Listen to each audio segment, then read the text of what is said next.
strangers in a dark room, laughing at jokes they didn't quite hear. Frosted window panes and cheap champagne, a face appears. And anything could happen in these cathedrals we roam, where shadow people dance and trade their glance and walk home alone.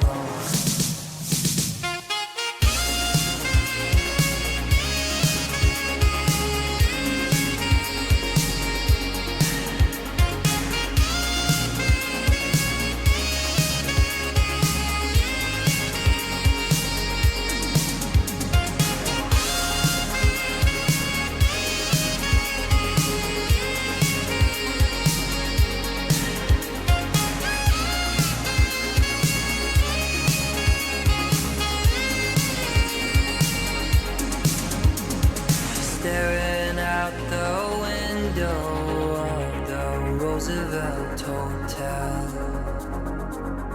watching Midtown empty out and a kiss of farewell. They say we come from nothing and to nothing we'll return, and in between is gravity and bridges left to burn.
He knew the world would not be the same.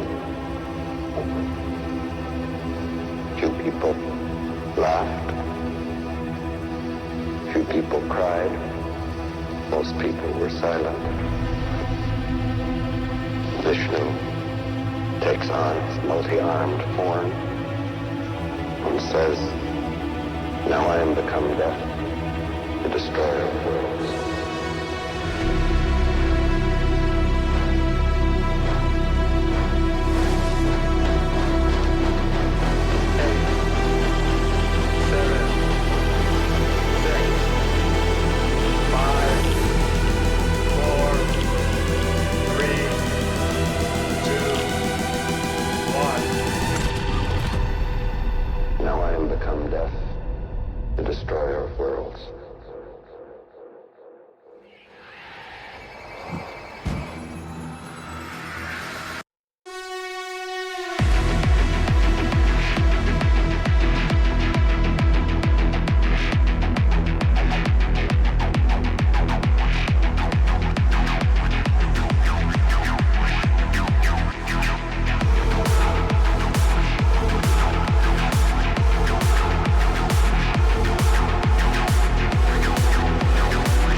Well, good evening, everybody. How are we tonight? Hopefully everybody has had a great day. Happy Wednesday. We are back. Sorry for the late start. I took a wee bit of a nap and might have slept through my alarm. So, oops. But yeah, we are here. Alpha, Bloop, Molecule. It's good to see all of you. How are you guys doing? How you doing? Let me see here. Huh.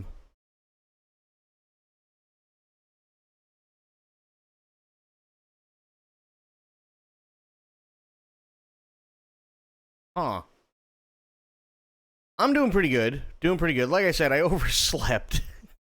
I definitely overslept. So yeah, I mean, it happens. The nap was good. The nap was really good, much needed for sure. But yeah, I kind of overslept. Yeah, a little bit.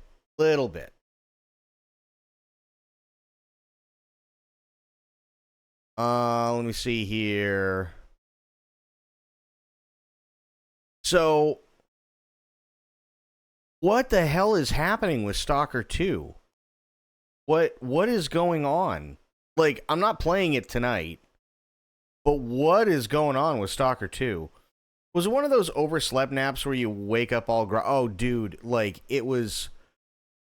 Okay, like, you know how you wake up, right, after taking a nap, and you're like, I could easily just fucking go right back to bed. Like, I'm just... You're fine, but then you feel a little bit tired, and you're like, okay, I should probably take a little bit of a nap before, like, I need to do my thing. And then you sleep through the alarm, and you're like, oh, okay, well, I guess I needed more than, like, I thought I did. And then you're just like, wait a minute, no, I should just go back to bed. You know what I mean? Like one of those deals. Medicine, what's going on, buddy? So, before I'm not even going to get into news or anything. There's not really much of anything to talk about, but what is going on with Stalker 2? I mean, most of it feels like people are having most of the problems with Stalker 2 on the Xbox. But yeah. What is happening with Stalker 2?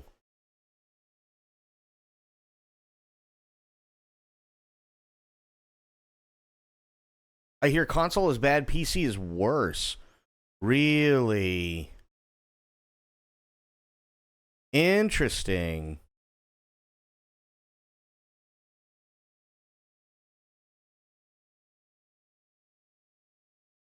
Interesting. I'm like, yeah.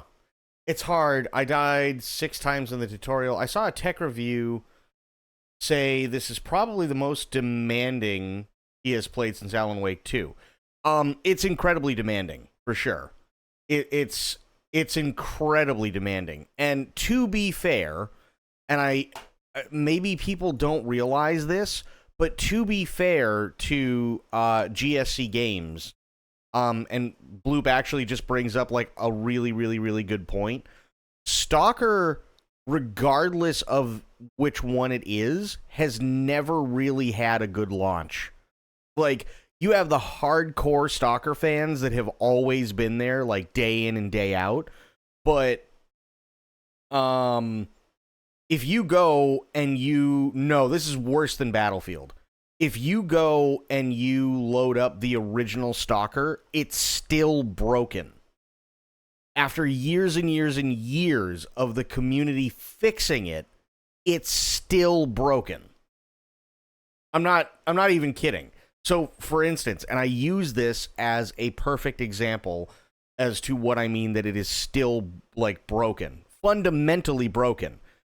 They fucked up the AI so bad in the original game that in order to actually have the best experience in the game, you have to play it on the hardest difficulty. Not because of any macho bullshit where it's like, yo, if you don't play on the hardest difficulty, you ain't shit. It's literally because the AI is so fucked that if you play it on the easiest difficulty, everything turns into a bullet sponge and you never have enough ammo to do what you need to do because everything has so much more health. If you play it on the hardest difficulty, yes, you can get one shot. You can get killed with one hit, but so can they.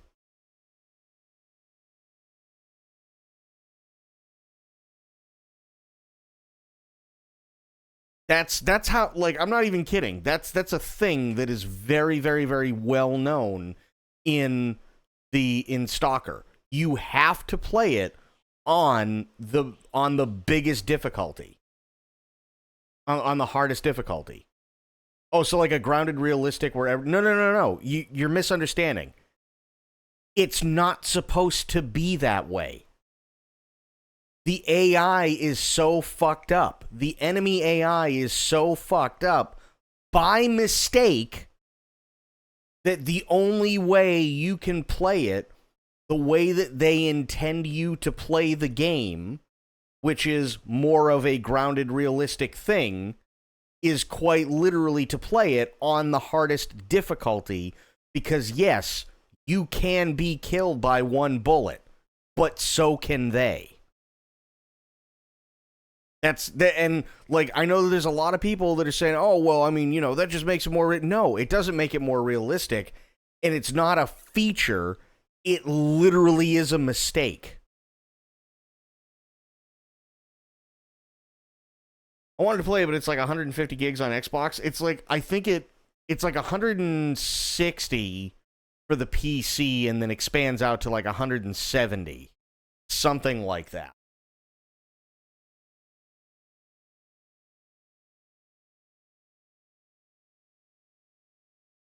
Like, here, look at this. And again, this is we're it's going to be very, very quick because there's no news or anything like that today. 150 to 160 gigs, that's insane. They have a lot of systems in it that are moving in the background. It's not, you got to remember, Stalker is a game throughout all of them where things happen in the game in real time, even when you're not near them. So there are factions that are literally fighting each other in the game in real time, and you may not necessarily be anywhere near that stuff, but it is in fact happening. That's a thing, right? And depending on things that you do, and depending on choices that you make, you can actually inadvertently cause a butterfly effect. Yes, it simulates everything at once. Literally everything. It is a girthy motherfucker because it simulates absolutely everything in real time at once. It's insane.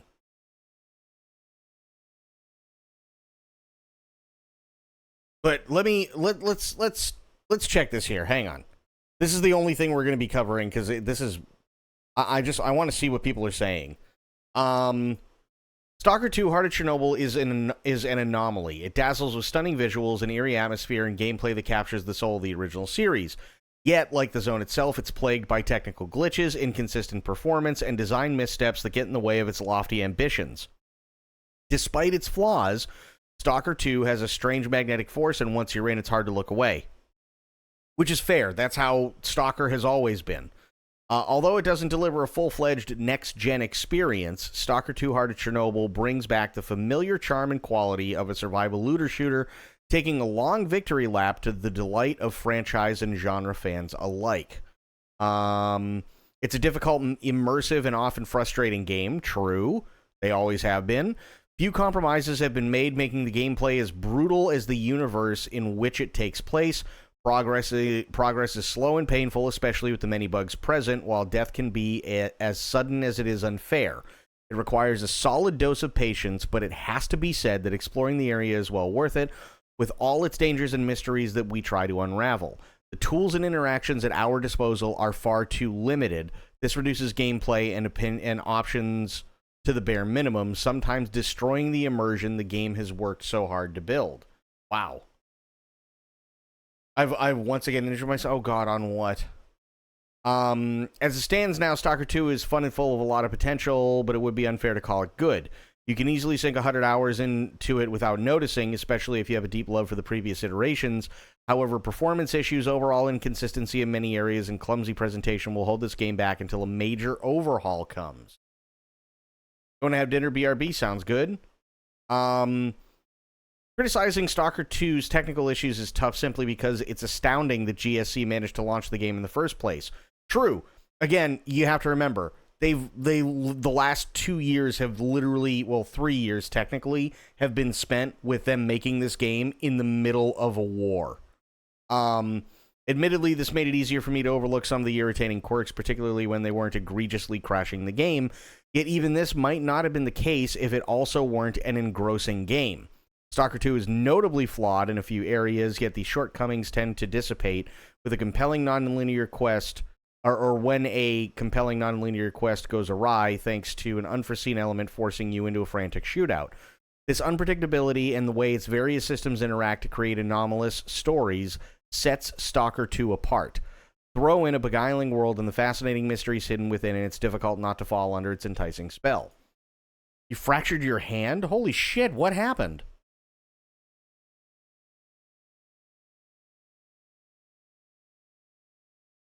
Okay, here we go. On the one hand, Heart of Chernobyl offers exactly what I was hoping for. Delicious Eurojank. Newcomers, excuse me, will find an old-fashioned RPG with a beautiful world and a nice survival gameplay loop, and unfortunately also stupid AI, a lot of graphical problems, and extremely frustrating bugs. It is impressive that the developer is able to release the game under these circumstances, but it will not become more than a cult hit in this form. Eurojank is probably the best way to put it. What is this one? Stalker 2 is brutal, unforgiving, and not for the faint-hearted. While its storyline is poised for the new players, its gameplay feels the opposite, providing a hardcore experience for anyone looking to dive into the zone. Nevertheless, Stalker 2 is the kind of game that ages like a fine wine, getting better, richer, and slightly bolder as you push through its 35-hour campaign. That being said, the performance issues and missing features do leave a somewhat bitter taste. Shit. Not a bad fracture, but the car boot dropped on it. Ow.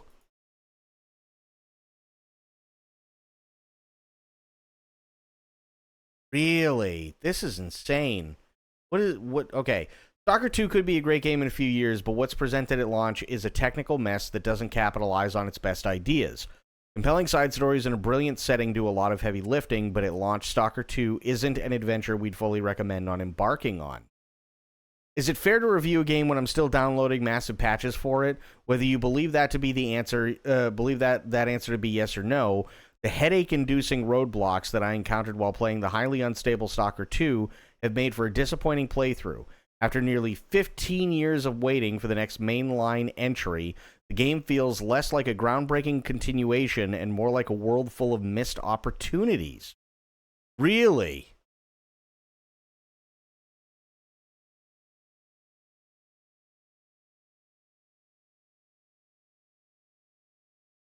Really? That's so weird.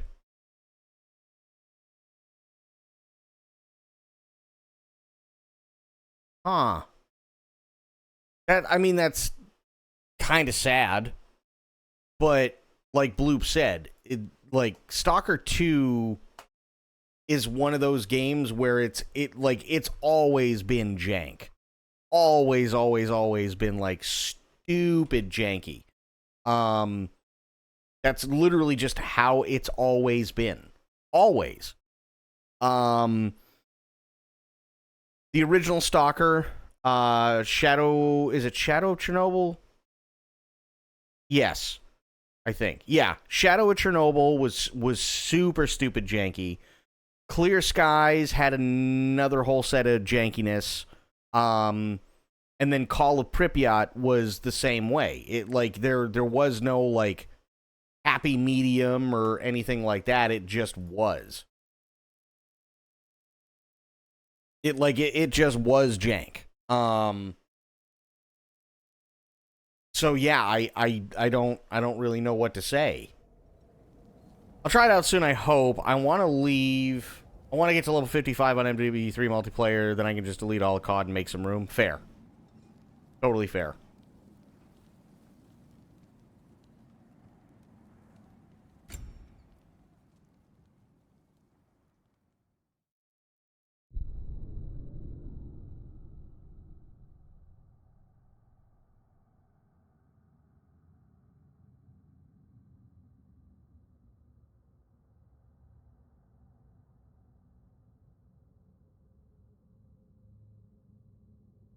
I'm wondering if, and obviously it's tough because I don't have it installed or anything yet, but I'm wondering if what all these reviews are talking about is the same, issues that the previous Stalker games have always had, but because of what they are, it's one of those deals where, yes, but that also happens to be exactly what everybody hoped.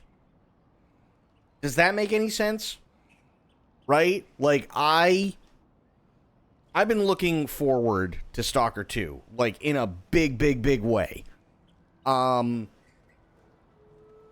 I also wasn't holding out any hope that it was going to be, like, massively groundbreaking in terms of, like, the feel of the mechanics and everything else. There were tons of times in the previous Stalker games, excuse me, where I literally sat there and was like, how did this happen?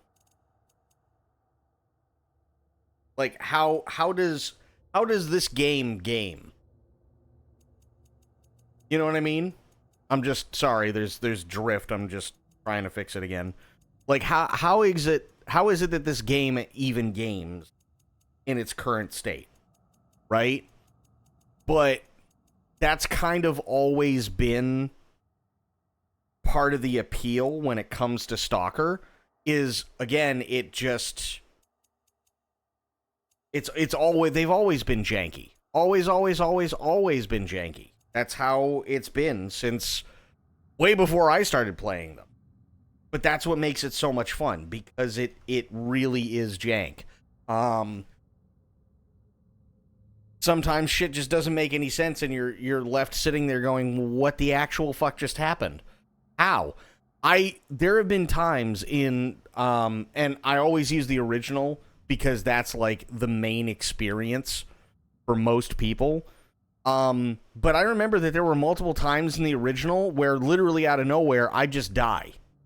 Not because I was low on health, not because I was poisoned, not because I was irradiated or anything like that.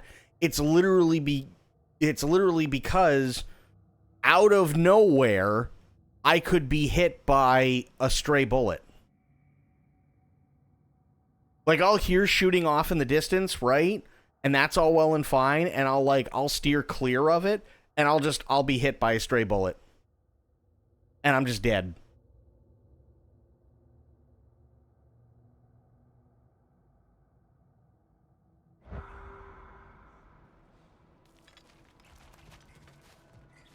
So is that what they mean? I don't really know. Does make some good points, though. As long as Atreus lives, so be it.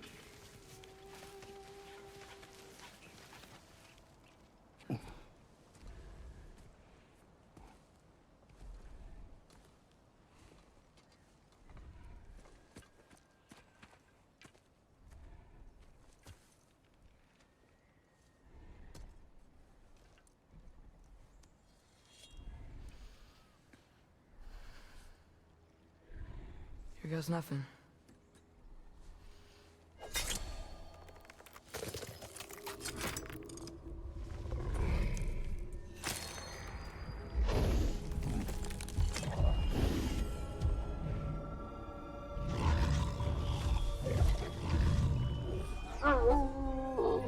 What do you mean by that, Bloop? You want him to be painted a bit better.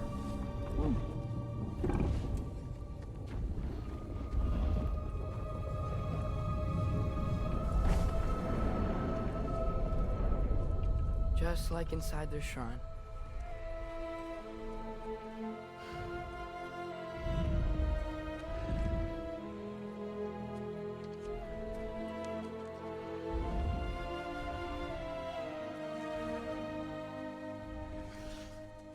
If I do this, Fate only binds you if you let it. Do what is necessary. Not because it is written.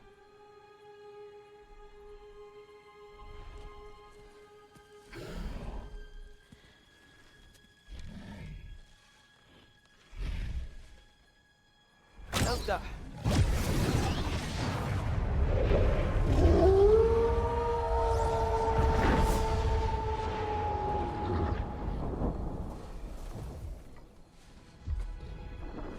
Good choice, lad.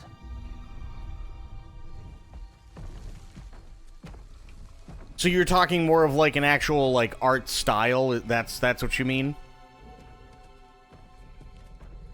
They have a gift for us. A way to call them anytime we need them.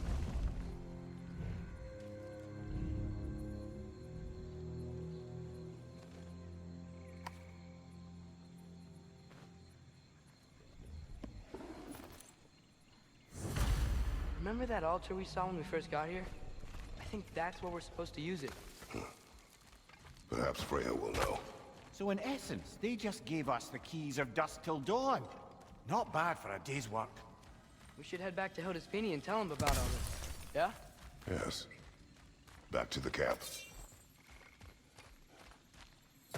Like, so this is, and if that's what you mean, I don't necessarily disagree with that sentiment. I think it'd be really cool if somebody came along and modded that in.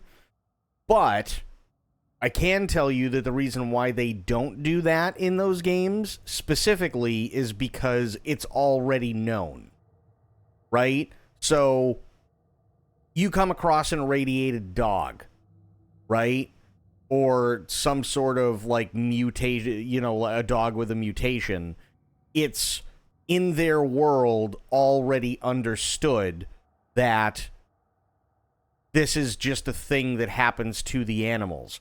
So when you shoot the dog and the dog disappears and it kind of like quickly dissolves, we as the player are sitting there and going, what the fuck just happened? They disappeared, right? And that's weird to us because we're experiencing it for the first time, but in that world, that's just normal. Because you're literally in a zone that has been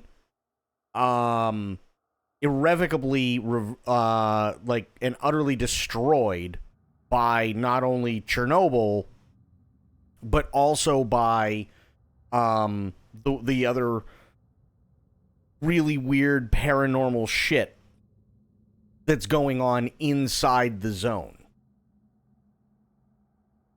Right? That's what it is.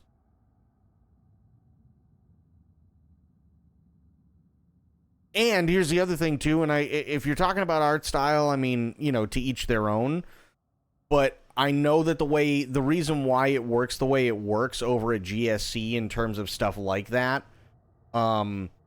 is specifically because IRL, dogs don't glow in the dark in Chernobyl. They don't. They may have been irradiated, yes. They may have had their DNA changed because of living in the zone and stuff like that, but they don't glow in the dark. That's like the only that's literally like cartoon Simpsons bullshit. Right? That's all that is. That's just cartoon Simpsons bullshit. To go, oh look, radiation, right? Cuz let's face it, radiation poisoning is no joke. So, you know, unless they put something in there for the character or characters where they've been hit with such a massive dose of radiation sickness where your skin starts to fall off, you could have somebody who's just been hit by radiation standing right in front of you and assuming assuming that you wouldn't also have to worry about becoming irradiated, you'd never know. You'd absolutely never know that anything was wrong with them. Until the symptoms started to manifest. But glowing in the dark isn't a thing.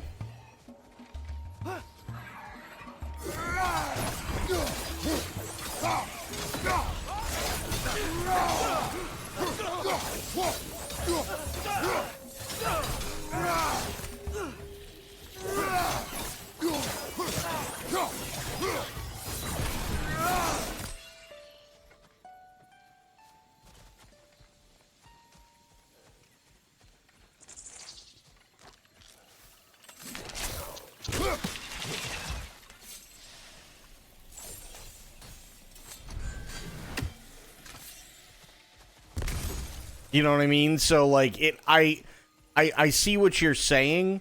I do, but that's the reason why. Spectre, what's going on, buddy?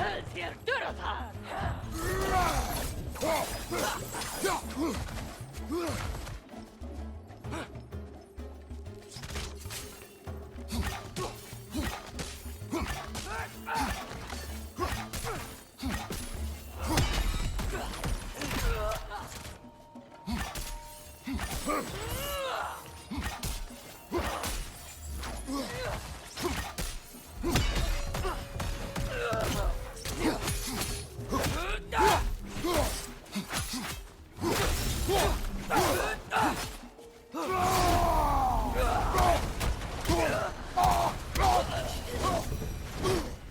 wasn't the same one from earlier, was it? No. They come back fast, but not that fast. In Asgard, what else did you see of Odin's army? Well, all these Einherjar we've been fighting. Watching you from my new PC, very satisfied with it. Good, good. How's everyone doing? I'm doing okay. Started a little late, unfortunately, but that was my fault. I just overslept. We kill them here, and they'll just wake back up in Valhalla. They never truly die. Should it come to war, we'd do well to have our own endless army of dead soldiers. You mean Helheim's army, like the prophecy said? Yeah, I just overslept. That's all. It was just one of those things where it was like I did stuff during the day, and I was like, you know what? I'm kind of feeling like a little, like, just pooped. I need a nap before I stream. And then I woke up and went, ah, fuck, I slept through the alarm. Just one of those deals. Nothing horrible.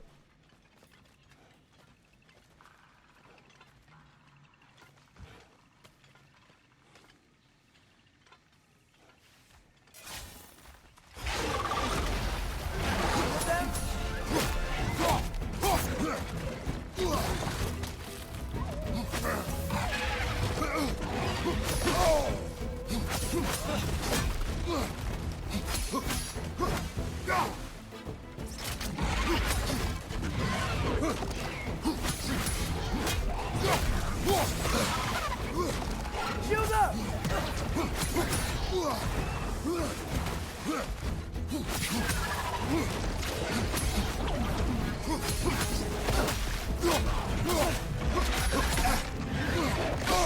Ow, cock.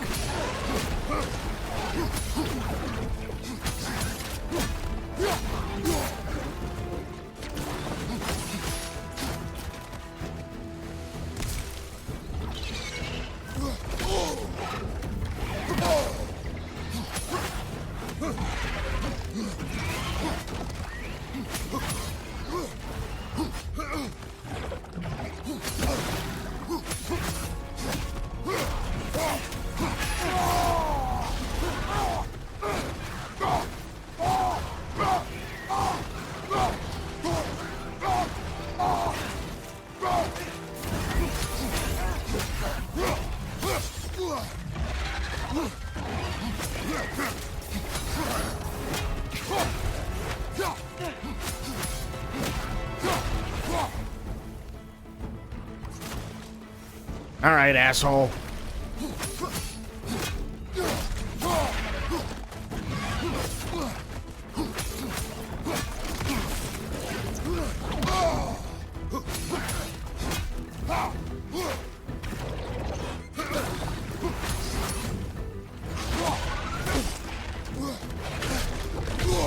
Ooh, that hurts.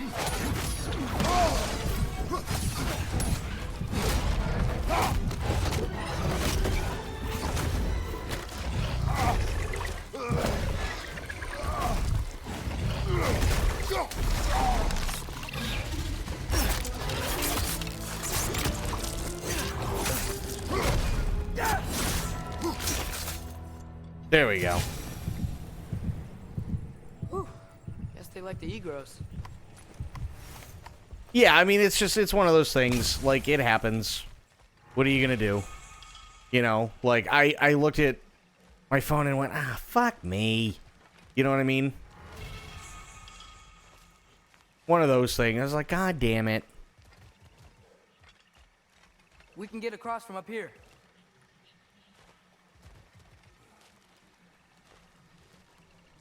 Oh, there we go.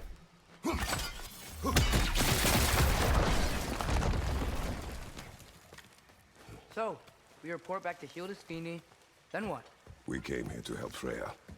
We will not leave without rescuing her brother and... I can't nap it after 29-ish hours a week yesterday. I finally conked out for 10. Hey, But nothing wrong with that. Not gonna stop searching for masterpieces. That is his concern, not ours. Sure, but if that mask offers all the answers, Then it will surely exact a price. Be wary of shortcuts to knowledge. Yes, Father.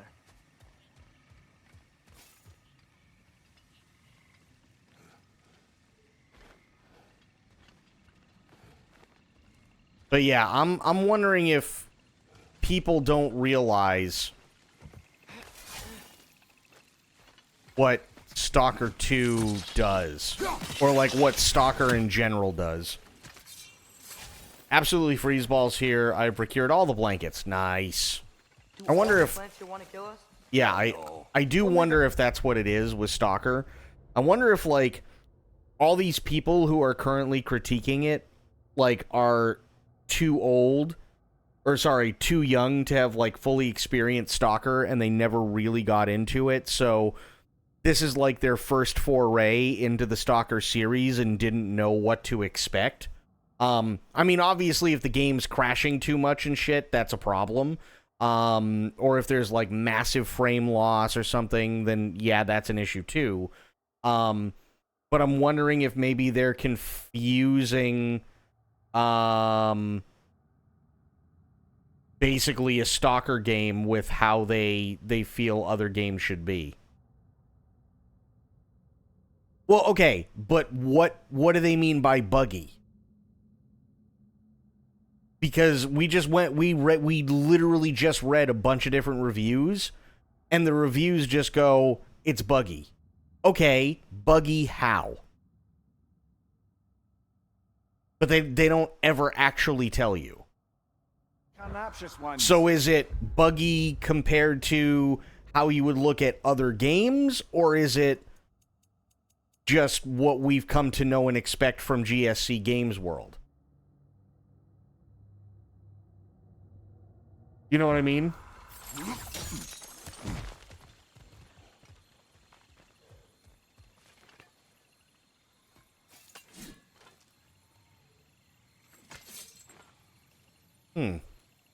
Weird.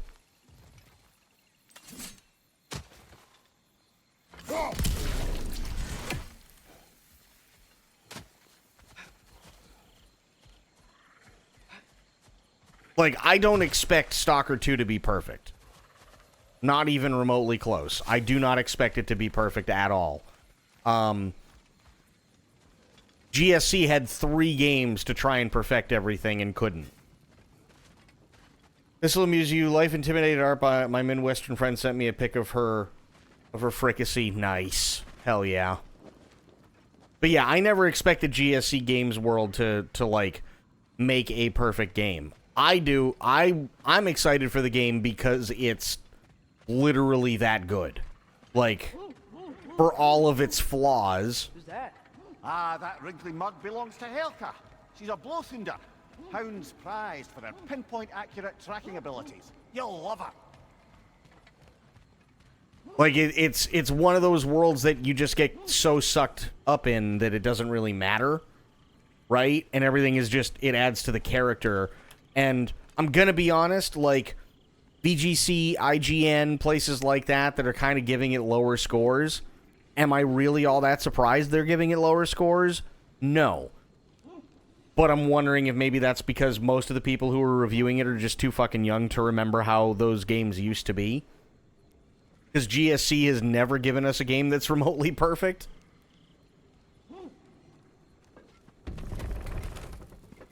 Kratos, Atreus. That eclipse was your doing, I take it. Thank you for coming. Big Veer used the diversion to escape. What about your brother?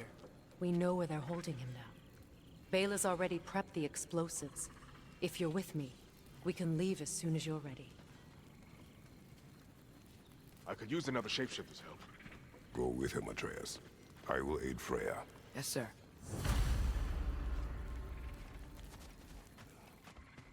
The fuse is but 30 heartbeats. That's enough. Once you see the signal, count it down. Come, Kratos.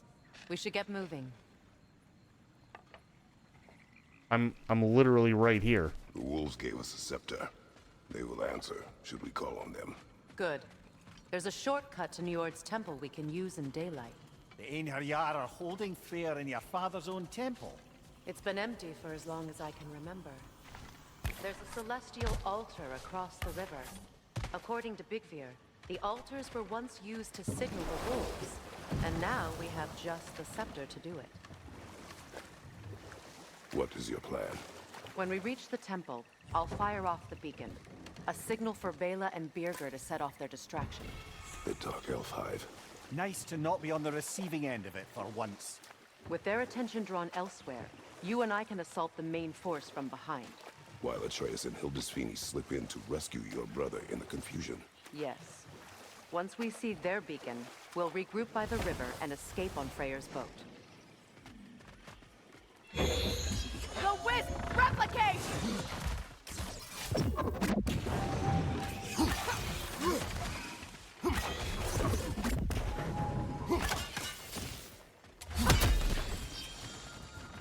Yelpa!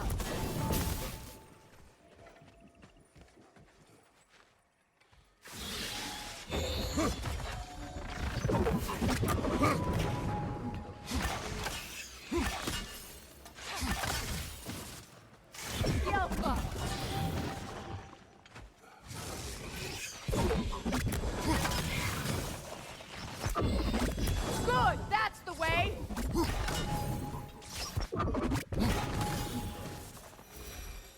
Nice.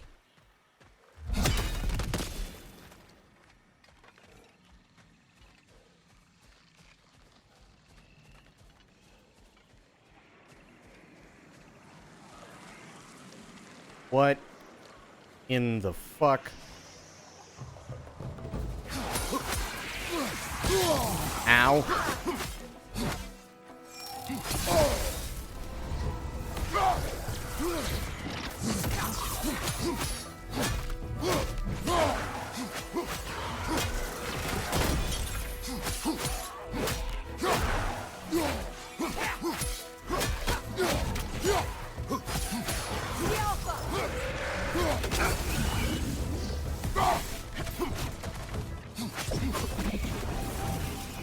Time to move!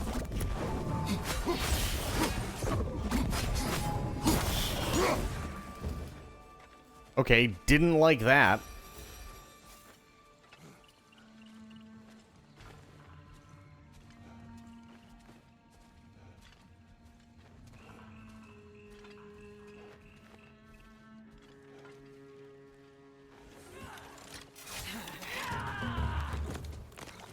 Enemy behind you, Kratos!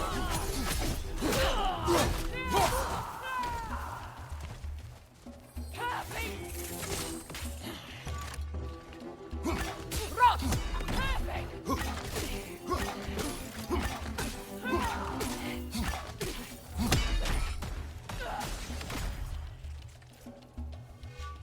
Bifrost, above you!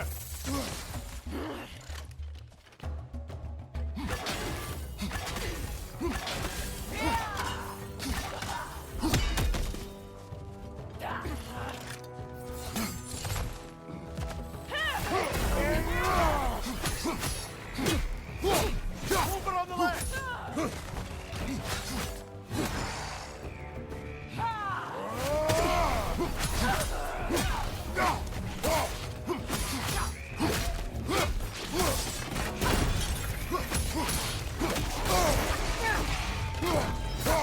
Right side, incoming!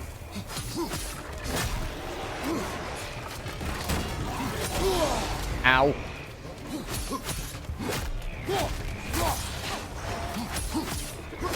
Behind you, incoming!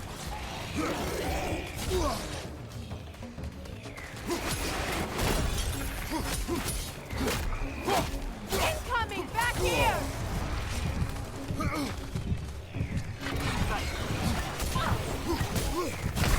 Damn. Kratos!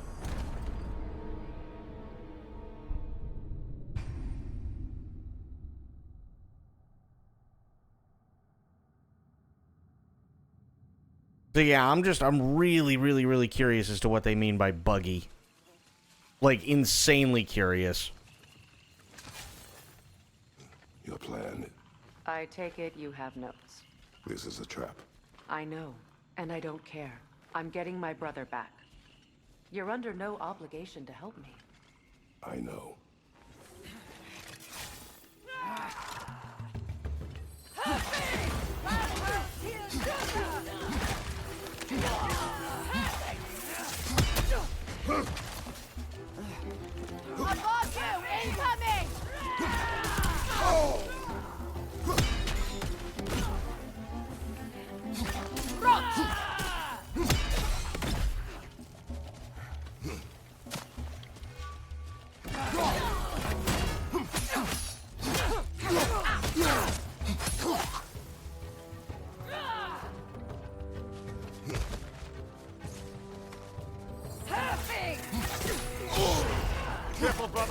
covered in Bifrost.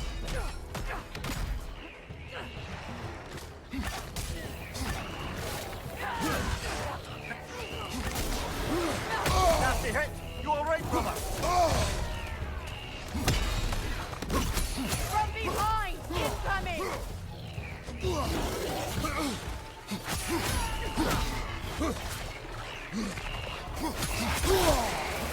brother!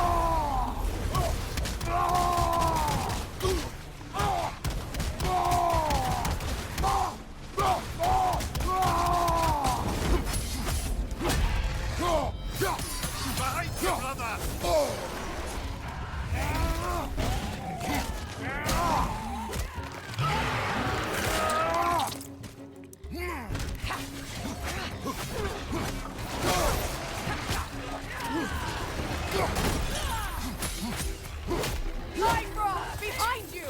Fucking healing.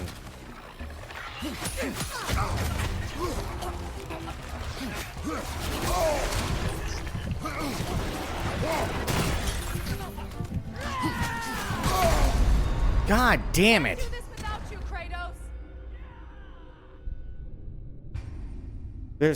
This one's just a pain in the ass because that stupid little fucking thing. But we'll get it. So how's everybody else's day been? Other than, you know, accidentally slamming a boot lid on your hand and your, plan. you know, and the I PC take it working you well. have notes. This is a trap. I know, and I don't care. I'm getting my brother back. You're under no Don't want to obligation know? help me. Uh-oh. I know. Matt Mania coming in with a raid. Thank you so much.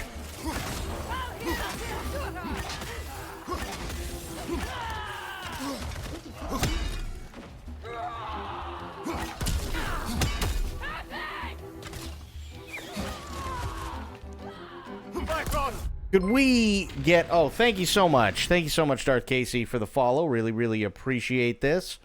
Really appreciate the follow. Thank you, thank you, thank you. And thank you, Matt Mania. Could we get a shout-out for Matt? I would really, really appreciate it.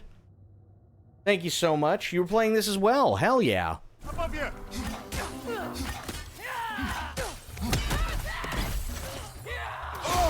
Ow. Careful, brother. You're covered in Bifrost. Yes, I know. I'm covered in Bifrost.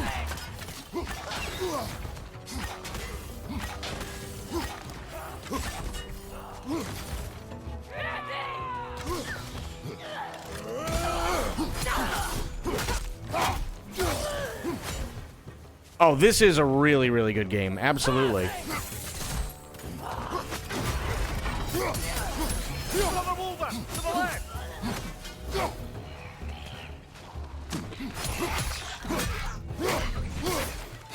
Finally! Nice. He's dead.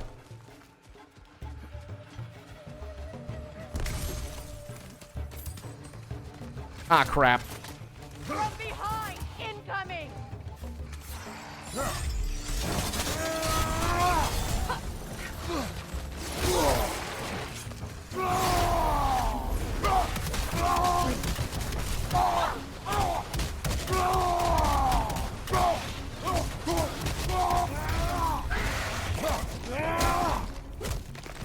There we go.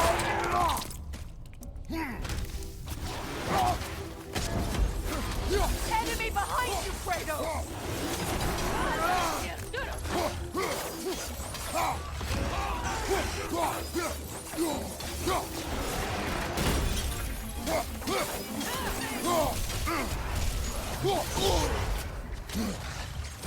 Down! Behind you!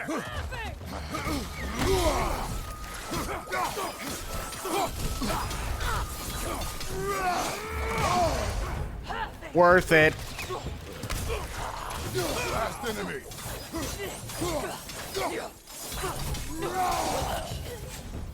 Much better. Rallied more soldiers since our last visit. Also, Matt, thank you so much for the follow. Many. It's still my first playthrough. I've gotten some progress. It's been 2 years since I last played it, and I've just gotten back into it last week. Hell yeah. This is my first playthrough, but again, I'm doing it on PC, so I was waiting for it. But yeah, thank you for the follow, and I'm glad that you're enjoying it. This is, in my opinion, Atreus is still the most annoying person in the world. Can't stand him whatsoever. And generally speaking, everything is better than the 2016 God of War. Like, they've enhanced it. Awesome, what a great way to wait for it. Yeah. Yeah, well, I played the 2016 God of War because I played all the others, but I played the 2016 God of War on PlayStation Plus. That was fun, but I mean the control scheme and mechanics and everything, like it was just you know. Like it was good, but it was more look over Kratos' shoulder simulator than much of anything. Still a lot of fun. I had a blast with it, but there were some mechanics in it where I was like, this could be better.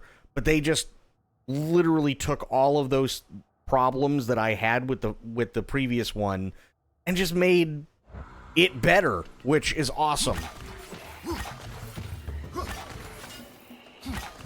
Get that thing to shut up! I still got to play the very first God of War along with 2 and Ascension. Haven't gotten a chance to play them yet. Oh, they're amazing. They're absolutely amazing.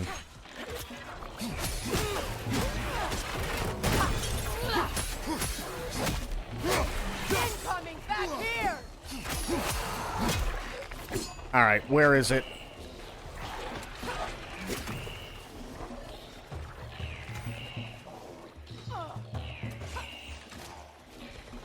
There's something that's stopping these guys from being injured, and I gotta find it.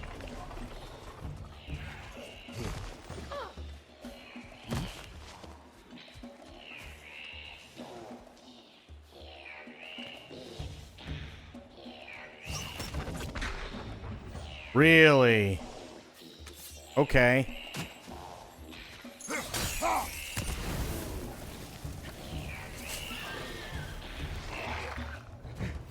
Ow. Oh, so much better.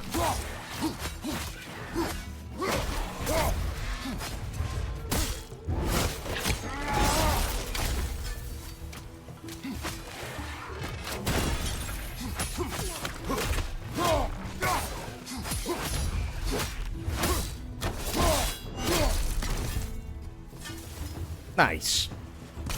They look amazing. See, my friend played the second God of War a long time ago. Haven't gotten to play the third one, though. Combat and gameplay is incredible, along with the story. Oh, the story is phenomenal. I had a, still have, but there's a mod of mine, and she loved the God of War series, and I remember only playing, like, the first one for a little while when it first came out, way back in the day, and, you know, having to rent it for a grand total of, like, 2 days from the video store. And I never really got into it at that point. And we were kind of scrubbing through, seeing what PlayStation Plus had. And she's like, wait, you should play God of War. And I said, well, why? And she's like, wait, you've never played God of War? And I told her, no, I played it a little bit. And she's like, no, you have to play all of them now. They're literally all here on PlayStation Plus. Play them all. I said, all right, I'll give it a shot. And yeah, I was hooked instantly. Well, I knew what she's talking about. Yeah, she usually does, but we can't let her know that we know that.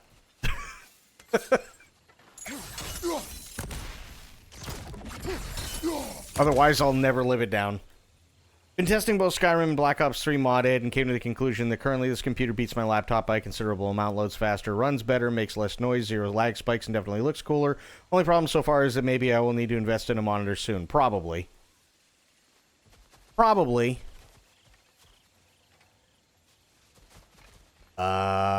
What do they want me to do? Oh, wait, hang on.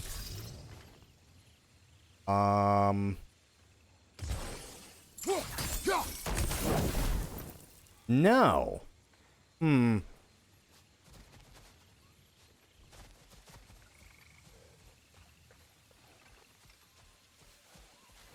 Okay, well, let me go back up here.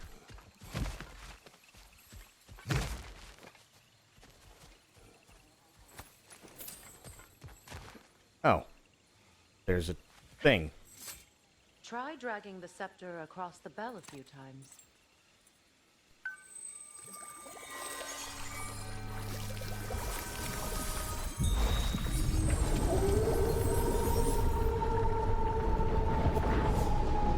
Come on, we're making good time. Okay. That's cool. I like it.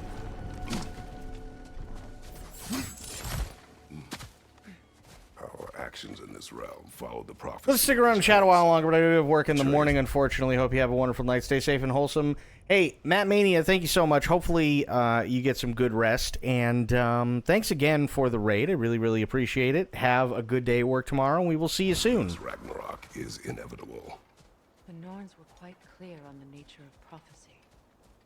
They told us the sum of our choices were predictable.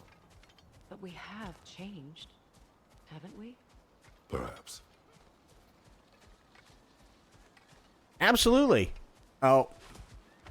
Idiot boy.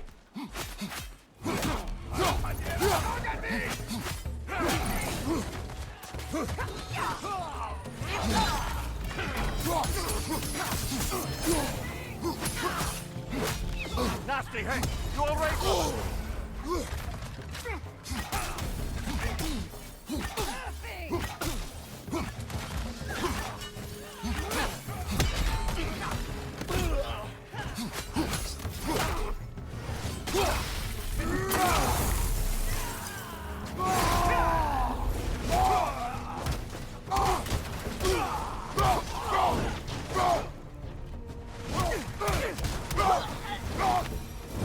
Nice.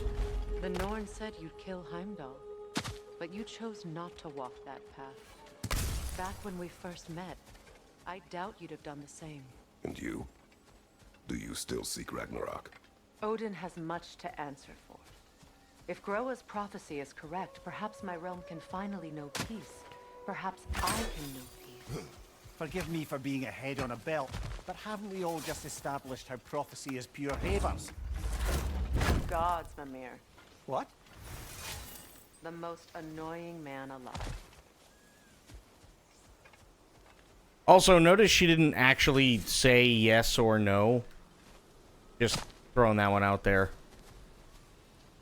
He asked her a pretty straightforward question, which was, do you still seek Ragnarok? And she's just... Then she kind of goes off. It's like, okay, so... Do you still seek Ragnarok? Which one is it here?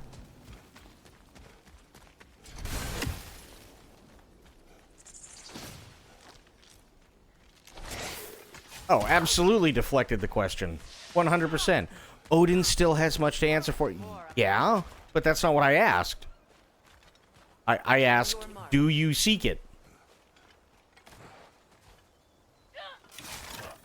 From above! Bifrost!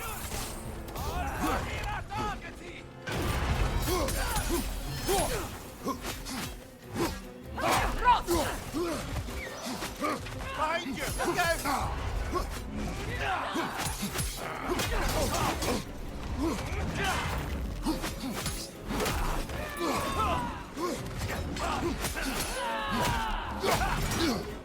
Careful, brother. You're covered in Bifrost.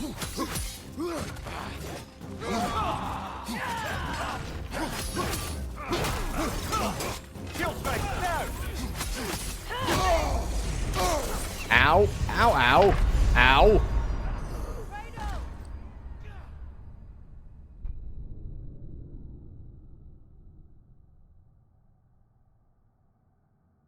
I could have sworn it was exclamation point YT. I could have sworn it was. That's weird. More up ahead. Not that I've done anything with it recently, but... On your mark. Yeah.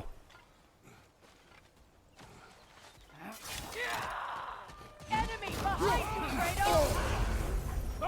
Careful, brother. You're covered in Bifrost.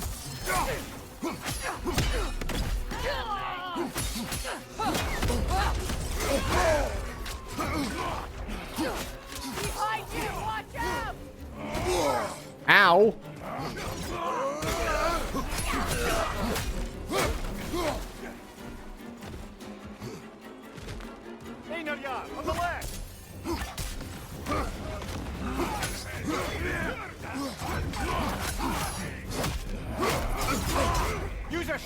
strike, brother. Behind you! Look out! Oh my god. Brother, get up. It comes up every, like, I don't know, 10 minutes or something like that, medicine, so... More up ahead.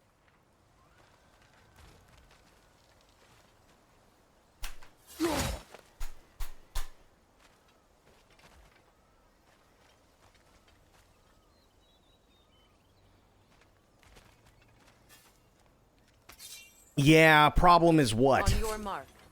That's the issue. Might have to go back to the chain blades. Enemy behind you! Careful, brother. You're covered in bifrost. Watch your left!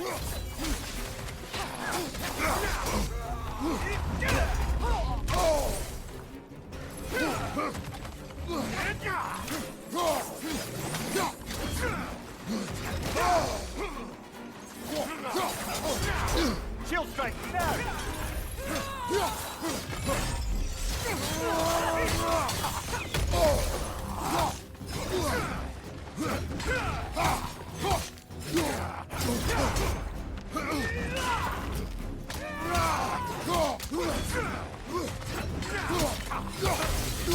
Behind you!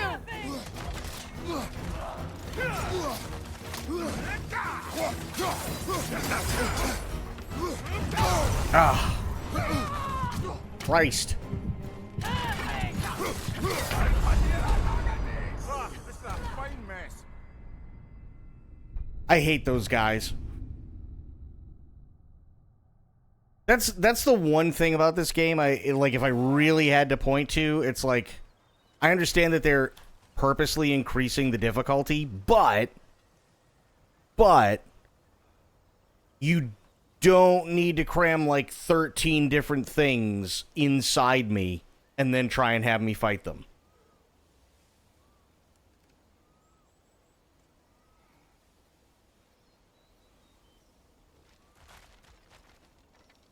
On your mark.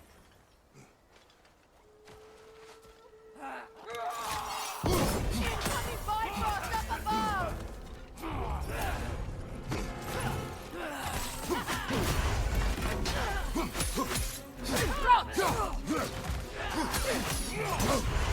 Careful, brother. You're covered in bifrost.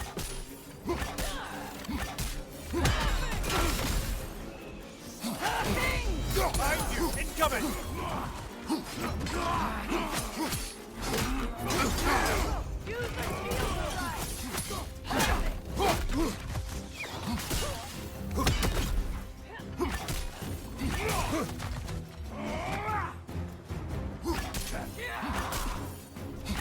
Watch your right!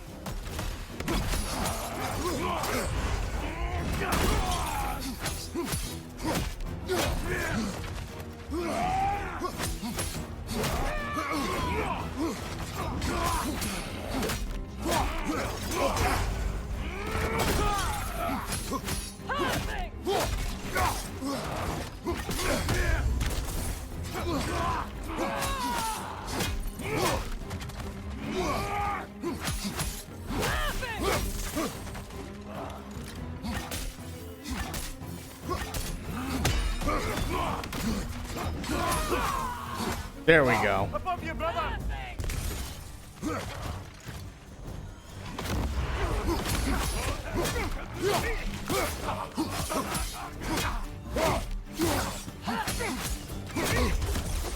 Behind you, incoming.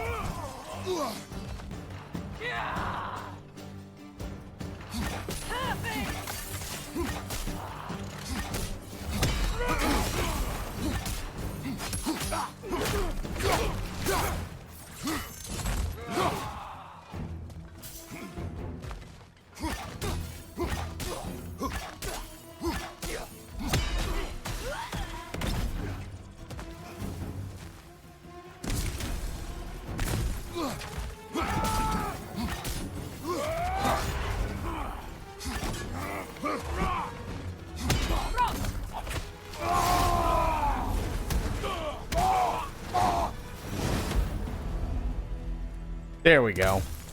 That'll work.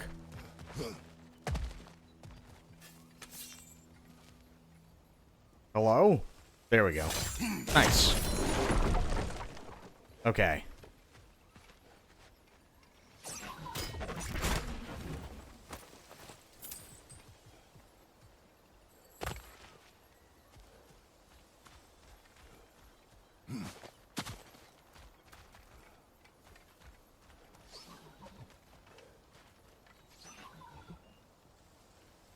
Freya, where are you firing from? I don't even think Freya knows where she's firing from, if I'm being honest.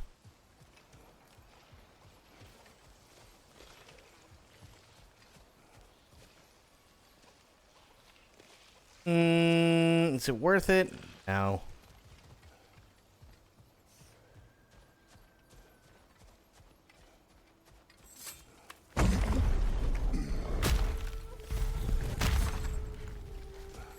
Alas, we're on Neathhog. It was in our way. Aye, I don't doubt it. Curious, though. What was she doing here? Odin used roots of the World Tree as part of his spell that kept me from leaving Midgard. Ooh, excuse me, I burped. Roots, wherever they are. Ah, I see. Odin used her. And she unwittingly paid the price. Classic Odin.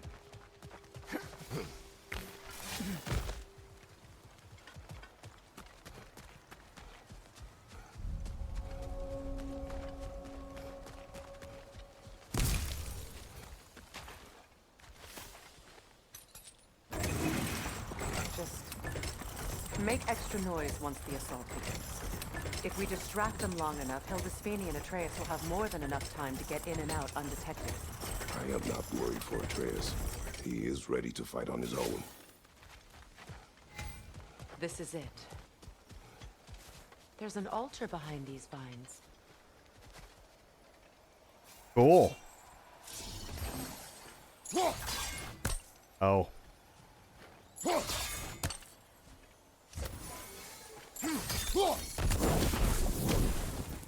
Hurry, Kratos. They're all waiting on us. Alright, well, that went nowhere. Good job.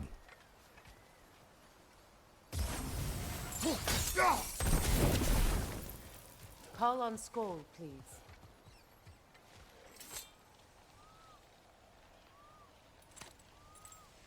Are you ready? I am. Are you? I'm not leaving here without my brother.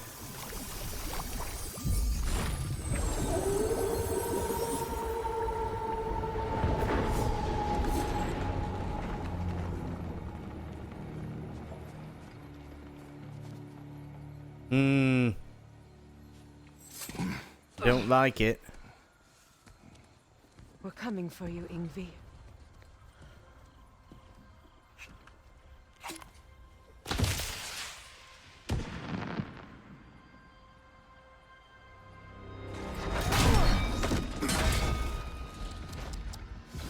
Completely giving away your position. What idiots. Oh. If it isn't Queen Mistletoe herself. Hilarious, by the way. Been a while. Heimdall. And you must be the little half-breed's father. Lucky day! You have a lot to answer for, Sunshine. You too, traitor. Better a traitor than Odin's lapdog. Go. The burden is mine. I can help. I know. But you are needed elsewhere. He's right, you know. Sizzles wasn't looking so hot last I saw. I know you didn't want this, but we know how this ends. See you soon. Well, we both know that's not true. But don't worry, Frigg. I'll be coming for you and your brother as soon as I am finished here. Now, what you got?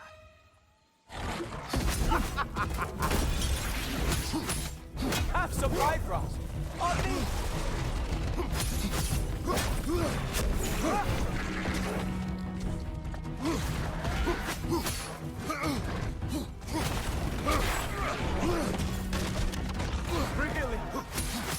You're the one who killed Baldur? Whoa! What did Gulto forever do to you?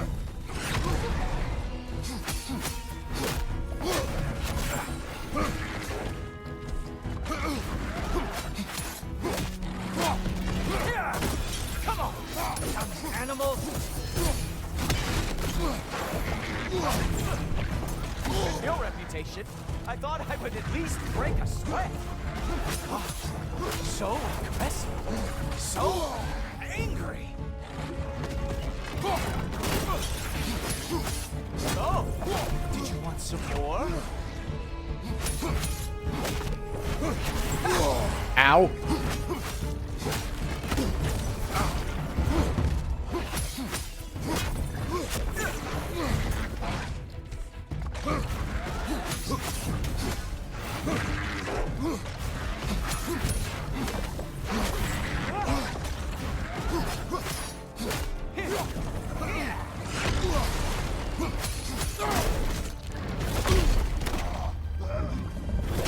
Having fun yet?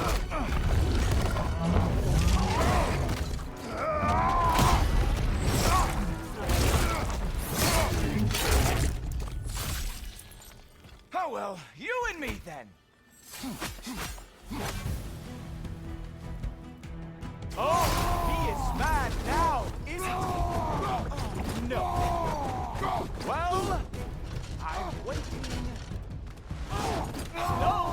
Oh, look! The stick is back! What the?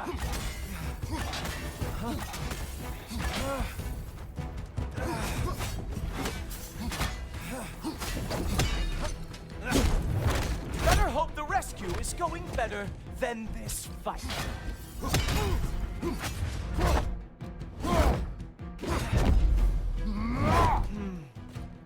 I can feel your frustration, you know. It is immensely satisfying. What now, brother? The spear remains our best chance.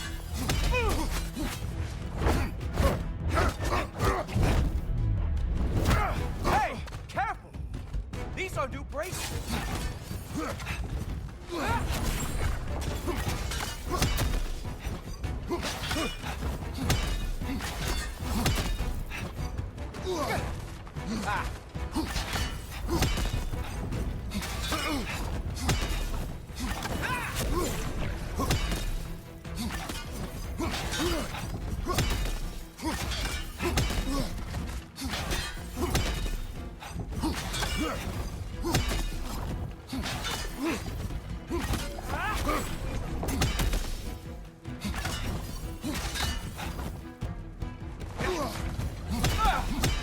Oh, wait! You expected the stick to give you an advantage?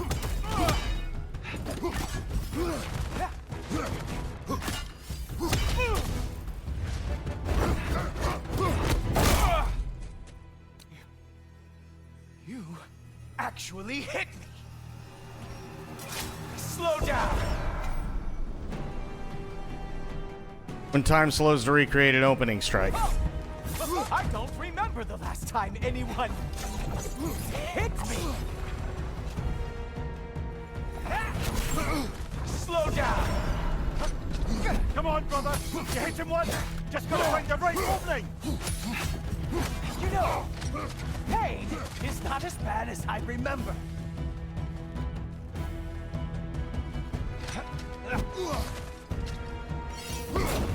Slow it down. Right, brother! You think you can bring down Asgard? Really? Haha! There we are. Armor fit for a god.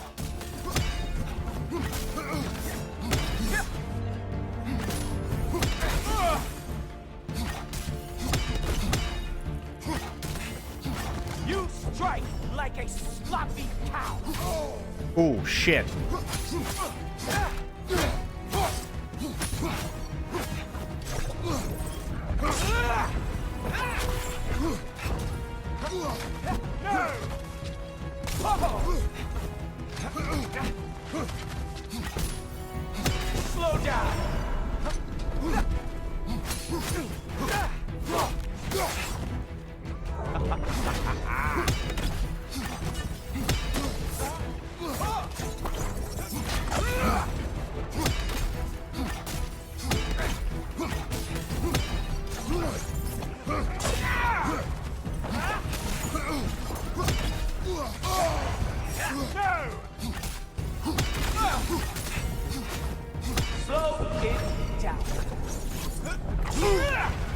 Ow.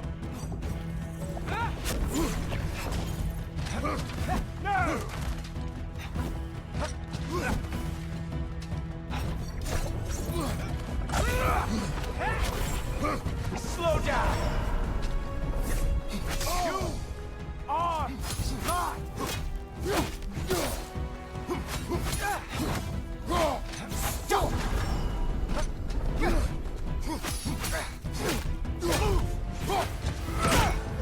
Nice. Fuck! That's all this is!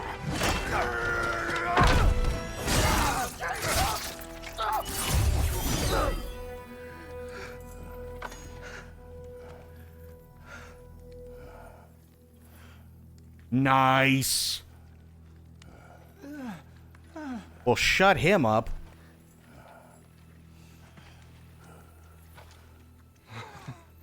Wait. What is going on in that empty little head? Oh, no. You are going to spare me out of pity! Let it go, and you may live. Is this about the little runt? Oh, now I am definitely going to gut him. Nice. This is your final warning. I don't think a warning's going to cut it. You think you get to just walk away? No. That is not how this works.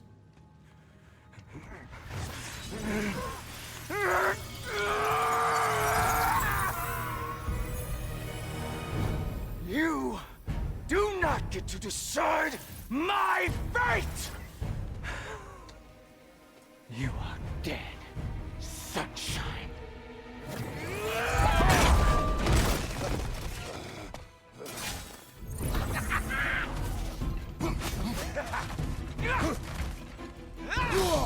Ow.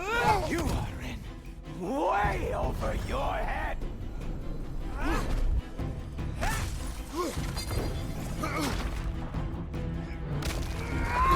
Don't you know who I am?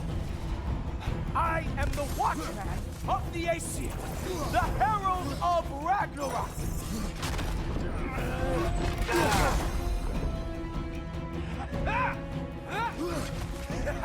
I am going to find that little mongrel of yours and beat his face into a pulp.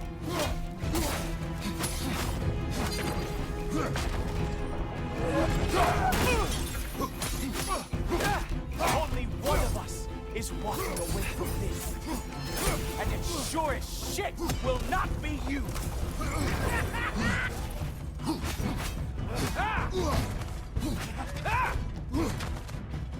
How dare you try Ow. and spare me?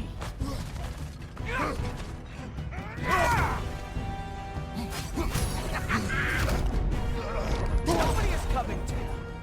Queen Mistletoe is long gone. It's just you and Damn it. traitorous head.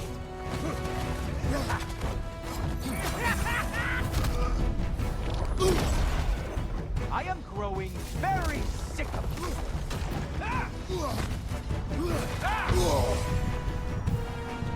Would you kindly die already? Ah.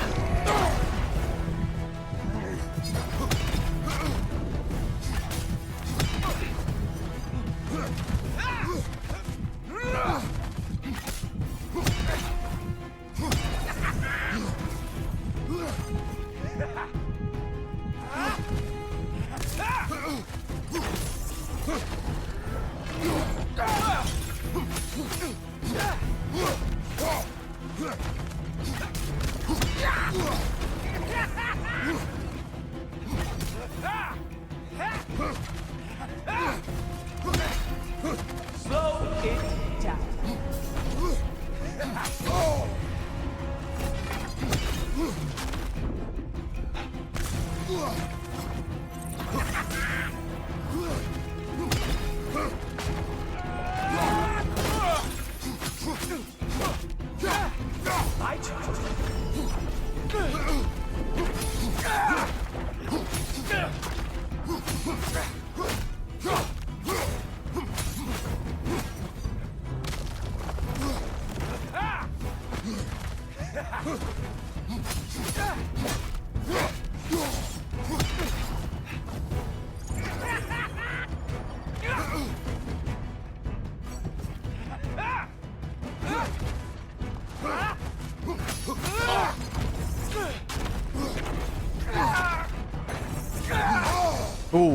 That hurt.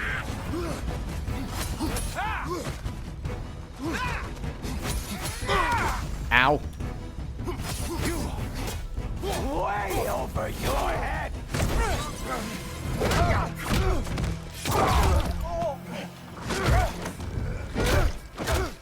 Jesus. Brother! Brother! This isn't who you want to be!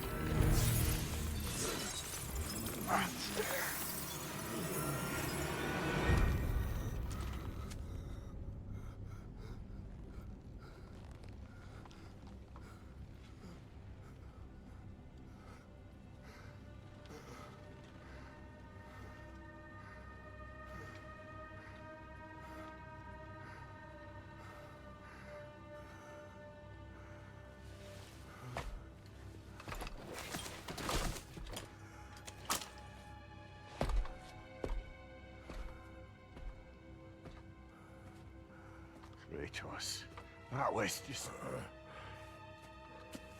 I don't know if we are breaking fate, or fate's breaking us. Yeah, but it was awesome. And that little piece of crap deserved it. And it was totally worth it because now he's dead.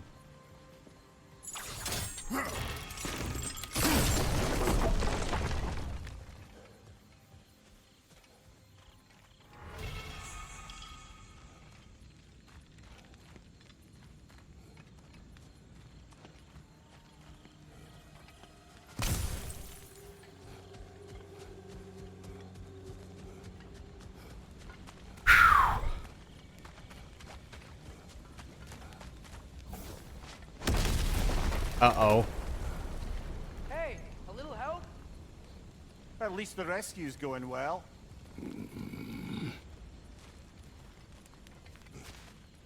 Ooh.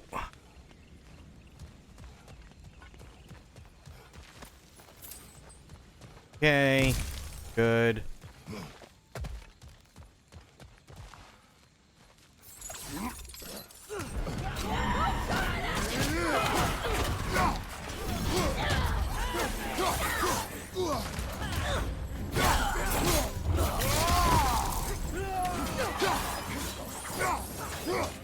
Yeah, so, guess what?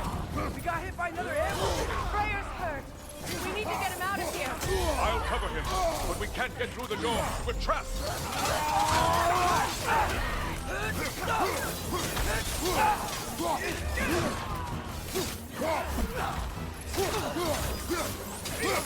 Oh, God. Got his butt kicked. It was awesome.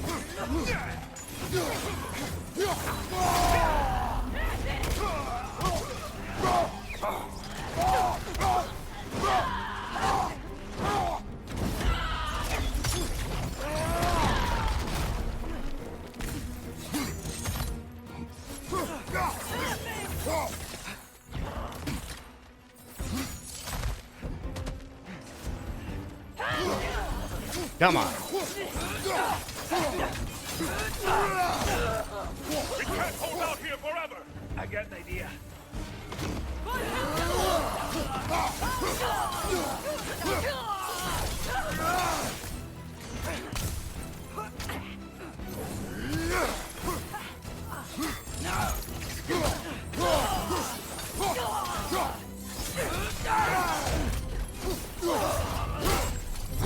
Yes.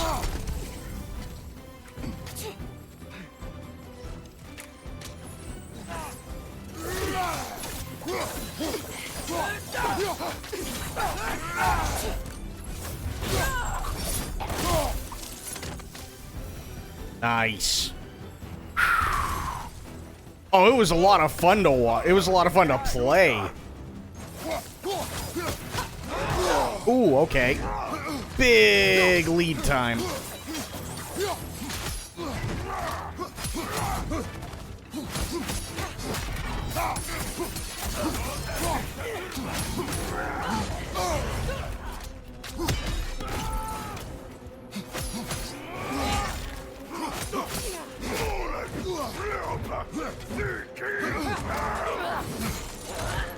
Holy crap.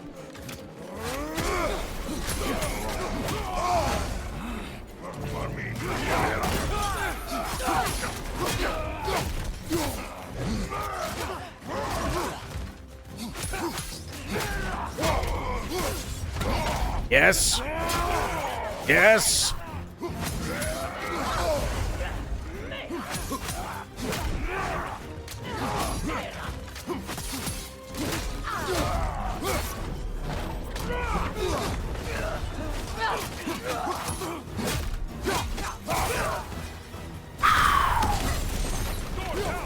Can you move? Not sure about that. Try. Oh. Okay. Well, that was fun. Sweet Jesus. Really hope to get this game gets on Xbox soon. I've been dying to play it. I will carry him. You what? I can make it. So it's on PC, right? Like, here's the thing. I understand exclusives. I don't agree with them. And the reason why is because I don't know. I don't know if this is actually ever going to come to Xbox. Right? Because it's done by Santa Monica Studio. They got a big thing with Sony. Obviously, it's on PC, but Sony has a deal with Microsoft so that they can get their exclusives after X amount of time on PC. But I don't know if Sony wants to put it on Xbox. Because technically they're a direct competitor. It's really, really, really weird. It's really weird. And then there was an article that came out, it was either yesterday or today, which kind of bugged me too, that apparently, and let me preface this, I don't care whether it's Nintendo, Microsoft, or Sony, neither of them are good in terms of, like, how they do business. But apparently there's rumors that Sony is trying to buy out Katakawa, which owns a crapload of different gaming companies, including From Software. So, like, if it does go through, they'll own, like, 80% of all the shares of From Software. And then, basically, everything in terms of, like, Soulsborne or Souls-like games that come from Software will pretty much all just be Sony. Which is, that's massive, right? And I don't like it. I am a big fan of competition. I think competition, competition is healthy. So I don't like that they're doing that. Just like I didn't like that Microsoft bought out Activision Blizzard. Because it's just like now the gaming sphere in terms of like game dev is getting even smaller. And it's kind of sad. Right? Like, nothing against Firewalk Studios on my end. They only ever made one game, but it's really, really sad that they spent 8 years making one game that Sony wanted them to make, which was Concord, and because Concord didn't do well, those people are out of a job because they were owned by Sony. When it wasn't their fault. You know what I mean? Like, they were told to do a thing, they did the thing didn't work, and they got fired for it. And that's a bummer. That's a massive bummer.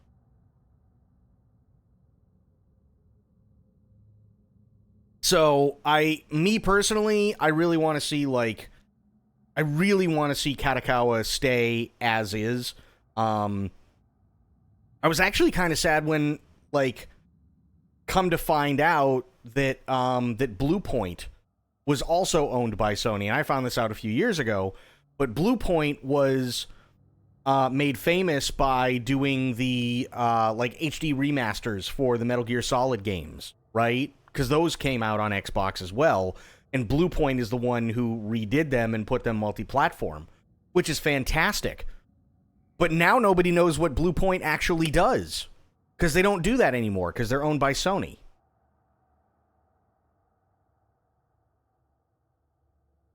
It really is a bummer and sad that all those people got fired. It is, and it's like, do I see it from a company standpoint? Yes, I do, right? You sink probably the better part of about $400 million into it, because it takes $200 million to make the game, and typically the way that it goes is it takes just as much as it made the game to market the game. So if we use that math, then that means in total it cost $400 million to make, roughly, right? So $400 million, 8 years, and then the game flops as hard as it does. Yeah, that's a massive bummer, but it's not Firewalk Studios' fault.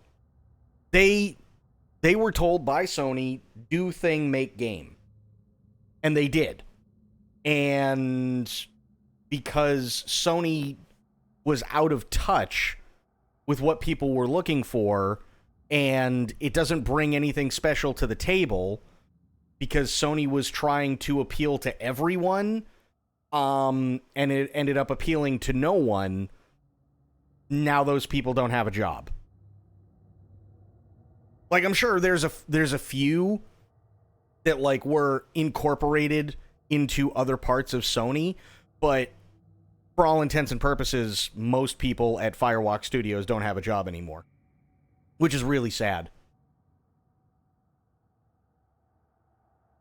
It's really, really sad, and it's just a bummer. And it's like, I don't mind, like, this is going to sound really, really weird, but bear with me. I don't mind if an indie studio comes out with a game and they put a lot of love into it and stuff like that, and it doesn't do well. Because at least then, because it's an indie development company, right, they can learn from their mistakes. If the company folds, they can find a new job, working for, hell, maybe even a bigger company or a AAA dev company or something, right? They have other options.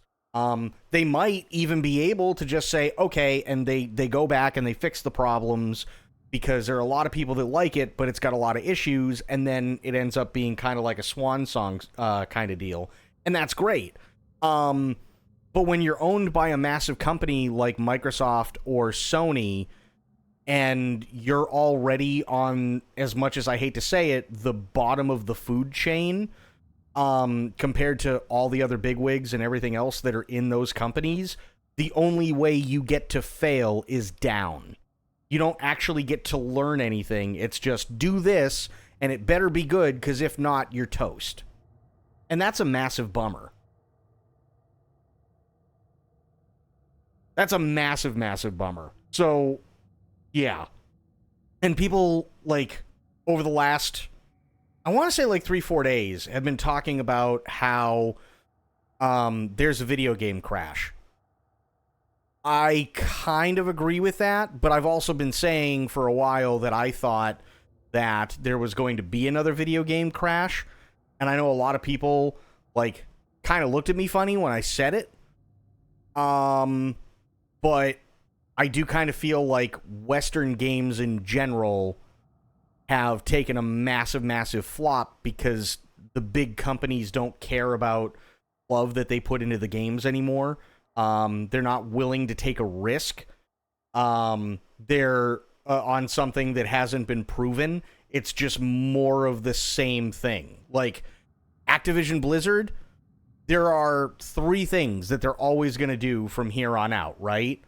3 things. There's anything Warcraft related, anything Call of Duty related, and anything Overwatch related. And chances are those are probably the only 3 things we'll ever see from Activision Blizzard for probably the rest of my life, unless something drastically happens. For example, look what happened in Suicide Squad Kill the Justice League. That game was doomed to fail from the very beginning. I wish it was not canon to the Arkham universe. Well, and that's kind of the thing, is like, with the way that Suicide Squad works, is they say it's part of the Arkhamverse, but it's also not. And they do that on purpose because it leaves it ambiguous, so that when they come, when like with Arkham Shadows, right? Because Arkham Shadows is out for VR, which I think is kind of another big mistake, because it's only VR. But now they have Arkham Shadows, but Arkham Shadows has to take place before Suicide Squad because of what happens in Suicide Squad. But in Suicide Squad, they quite literally go, oh, well, the Joker's back. Well, how is the Joker back? Oh, well, he's from a different universe. What do you mean he's from a different universe? Yeah, no, it's a multiverse thing and this, that. Oh, okay, so what you're saying is there's the possibility that even though, yes, it is part of the Arkhamverse, that technically, because of all the characters that do come back and so on, it might not necessarily be our Arkhamverse that we're actually, like, looking into and, you know, experiencing. Right? So they leave it ambiguous like that because they know it was such a massive bomb that it gives them room to maneuver, but it just makes the overall product look even worse. And it makes it look cheap, and it makes it look like they didn't really trust the vision to begin with. I think I'd probably have a little bit more respect if, even though I didn't care for Suicide Squad Kill the Justice League, if Warner Brothers put their foot down and said, no, this is the Arkhamverse, right? This is it. Like, this is the end of it. This is all you're getting, right? Love it or hate it, this is what it is. But they're not. They're making it ambiguous because they know that they got a cash cow that they can still cash their checks off of, and they know that they really screwed the pooch. I don't trust them not to fuck up any more game. Yeah, exactly. Exactly. So I kind of feel like the Western gaming sphere is in the middle of a crash. I feel like they've been doing that for a little while now. And I know that sounds kind of weird, especially considering all the games, all the amazing games that have come out over the last few years. But, and this is one thing that I tell everybody, you have to remember those games that came out like this year, last year, the previous year, and so on, those were all games that started production 4 to 5 years ago. So it's not, oh, well, I mean, look at all the really cool things and everything that we're coming out with. Of course there's not a crash. No, there could still be a crash. We just won't notice it until the next batch of quote-unquote big stuff is supposed to come out. You know what I mean? I definitely agree that Arkham Shadows was a slap to the face. Oh, it absolutely was.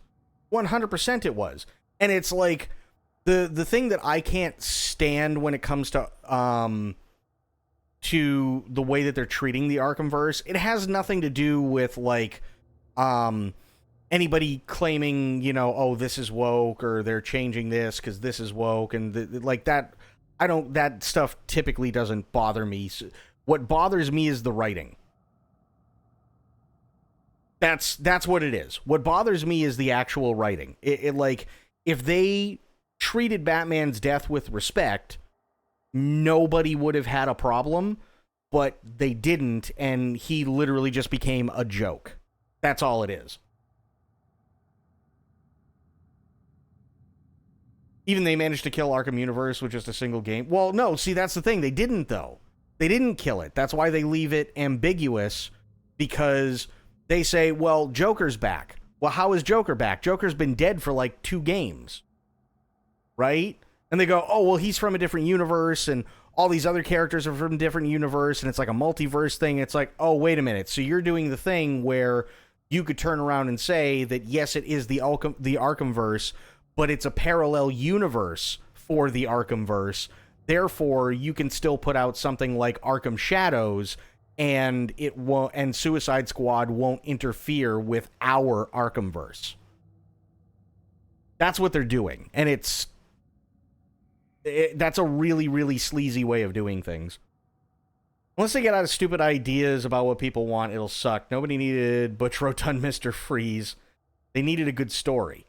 They absolutely need good stories. That's the issue, right? But it's like you can clearly tell that Suicide Squad was trying to be a live service, Fortnite style, like, cash grab that they didn't really care about when it came to story. They were taking the characters and putting them into a situation where the story progresses over time, and they haven't even finished the story yet, but they do that on purpose specifically so that they can keep raking money out of you as much as possible with microtransactions and season passes and like all this other crap.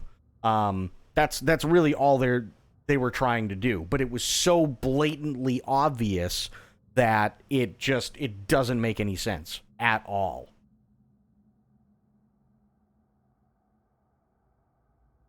And it's actually so bad that Warner Brothers, if I remember correctly, Warner Brothers is looking to sell off their games division. Right? So, oof. Big oof.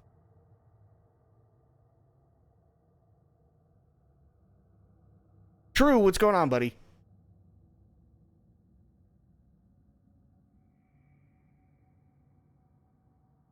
Actually, true. Now that you're here, I need to ask, how is Stalker 2? Death to them, oof. Yeah, pretty much. How is Stalker true? Stalker true? Stalker 2, comma, true? Question mark.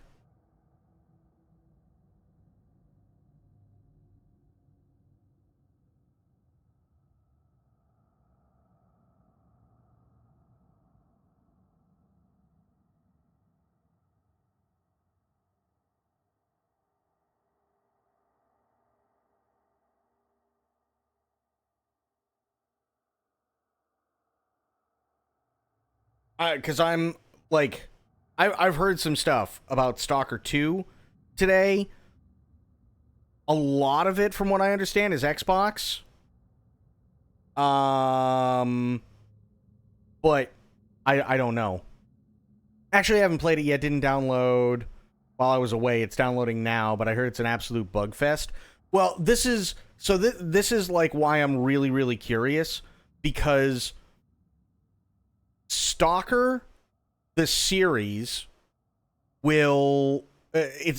obviously Stalker the series is made by a bunch of people who make video games but don't have the best track record in terms of making something like feature complete. And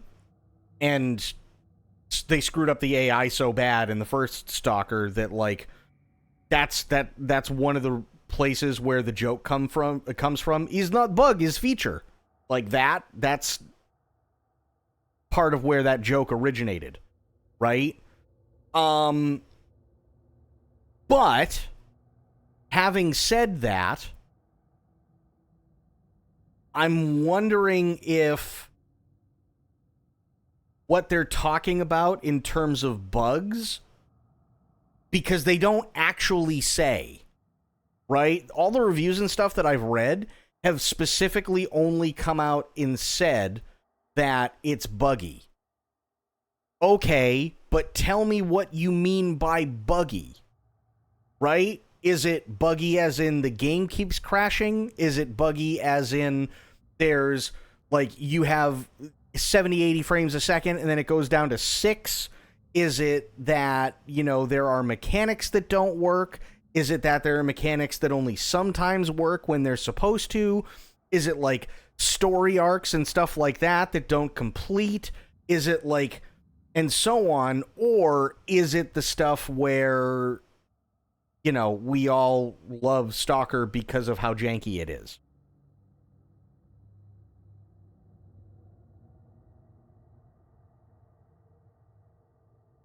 A lot of the bugs are NPCs freezing and enemies being invincible and desyncing and falling through the floor and going through walls. Okay, obviously that's a problem. Spawn glitches, town spawning FPS drops. Okay, which, again, I could see. Yeah. I could totally see that, for sure.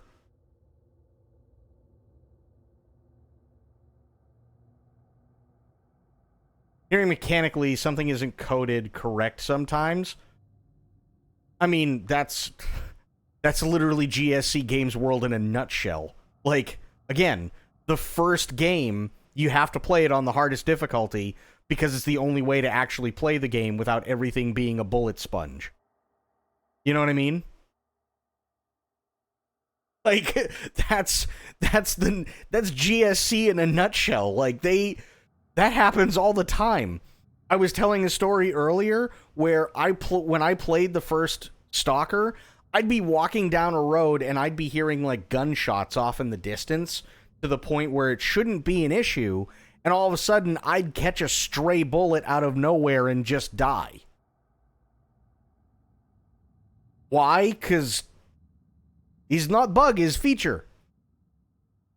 Like, that's a thing that happened in the original Stalker, right? Like, it's a thing.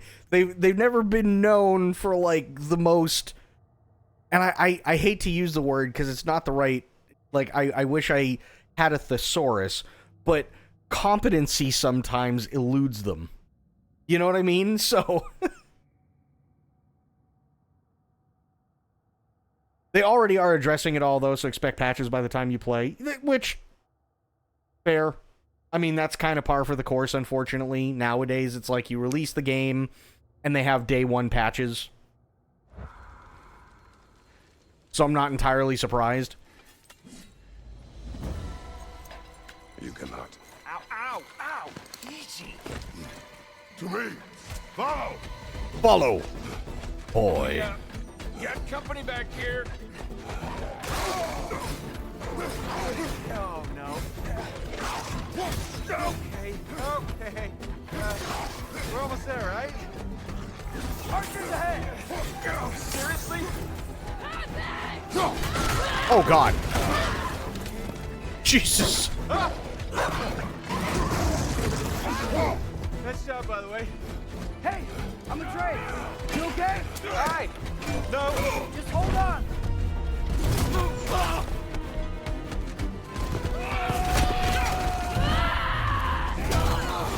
Nice. We gotta be close, right? On your right. Keep going. We're almost at the river. Now that Pearl.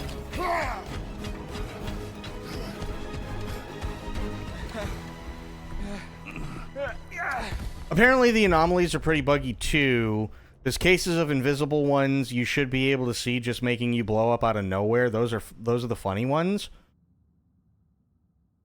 I'd have to see them only because there are tons of anomalies in the first 3 games that you're not actually supposed to see, and that's why they have the bolt mechanic in there, because you know that they're there, but they're invisible. So if you're walking around in an area and your anomaly detector is going like crazy, but you can't see them, you just start throwing bolts constantly, and it'll diffuse the anomalies, because otherwise you don't know where they are, and you'll just walk right into them and like get ripped in half.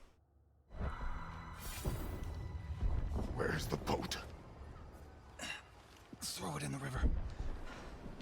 Hurry now. That won't hold them for long.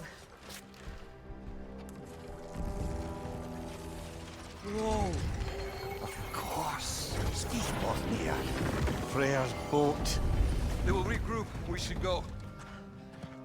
So I'm kind of wondering, like, you see what I mean? Like, the way that it's described. Yeah, they have the detector when nothing shows up, but yeah, no. That's the whole thing. That's something that happened in the previous 3 games. The detector only tells you that there's something there. It doesn't show you. It's just an audible beepy thing. That's it. So you have to throw your bolts until, like, something gets dissolved that you can't see until the bolt goes into it, and then it's diffused, and you just keep doing that in the direction that you're supposed to. You don't see them. That's why I'm wondering, are some of these bugs things that, like, people who have never played the Stalker series before are just finding out? In terms of, like, how unforgiving the game is? Because that's something that's literally happened from the first Stalker game. Right? There have always been invisible anomalies that you have to use the bolts. So, like, and again, I don't know if those are the anomalies that you're supposed to be able to see, and maybe that's the issue, but there have always been invisible anomalies. There have always been invisible ones. And it's not a learning curve with Stalker. It's a learning cliff. So, and it's like IGN was just like, well, it's buggy. Well, okay, but are you 18, 19 years old and this is your first job and you've never played a Stalker game in your life? And you didn't know what to expect? Like, what is it? You know, I don't know, because most of the time when people go, oh, it's buggy, it's just the generic answer, but nobody has any specifics.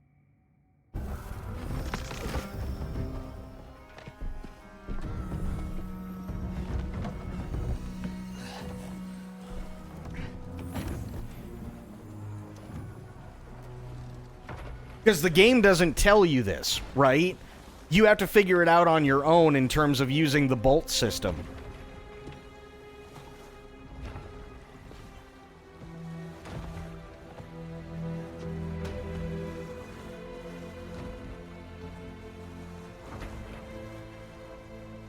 Like, I specifically remember at one point there was a tunnel that I went through and everything looked perfectly fine, and I got to the end of the tunnel and got literally I was literally turned inside out. And I was like, wait, what? And I thankfully I saved, so I quick loaded back in, tried it again, sure enough, I'm turned inside out. I tried it like 2 or 3 more times thinking, oh, this has to be a bug, and every single time I got turned inside out, and then somebody finally went, throw a bolt, dummy. And I threw a bolt, and sure enough, it's because there was an invisible anomaly there. And I was like, oh, that's what it's for. Okay. This is bad. Hang on!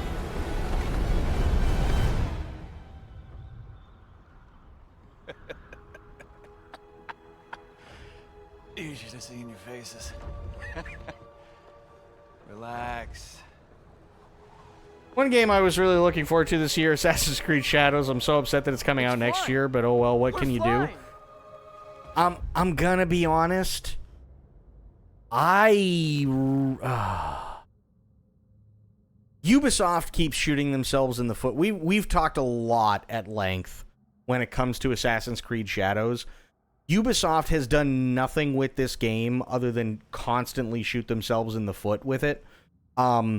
It has potential, but it doesn't look very good. And again, I can only specifically say that maybe what this guy is saying is because he's trying to speak English, but he's clearly French. And if I'm being honest, I don't know if he knows English all that well, but there is a video interview out there that I saw, and this was like 3-4 days after their decision came out that they were going to like postpone it till February for release, and the director came out and went, yeah, so, like, all the people working on the game they are new, and they don't know the scope of Assassin's Creed, and it is hard, and then they want to make everything perfect, but right now they all think game is shit. And I'm like, that's not something you want to say. Like, you've already shot yourself in the foot about 18 times, and now you're coming out and telling us that the entire dev team thinks the game sucks? Like, what? Why? What are we doing? Like, hello? I knew it would do that.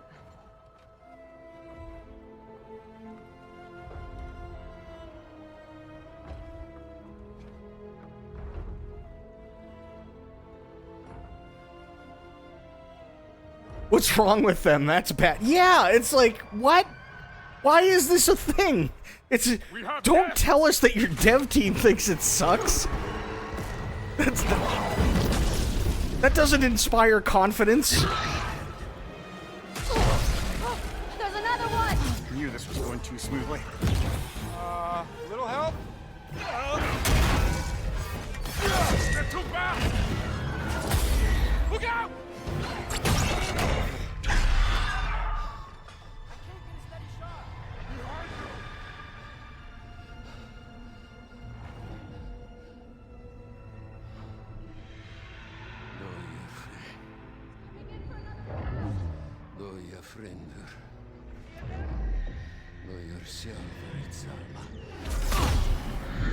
Ow.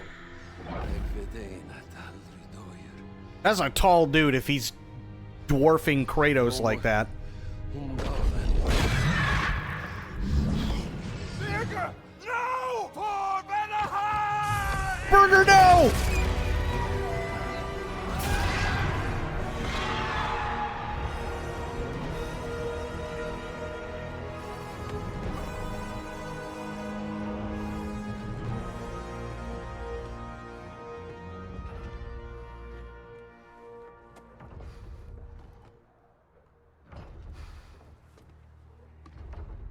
Or burger.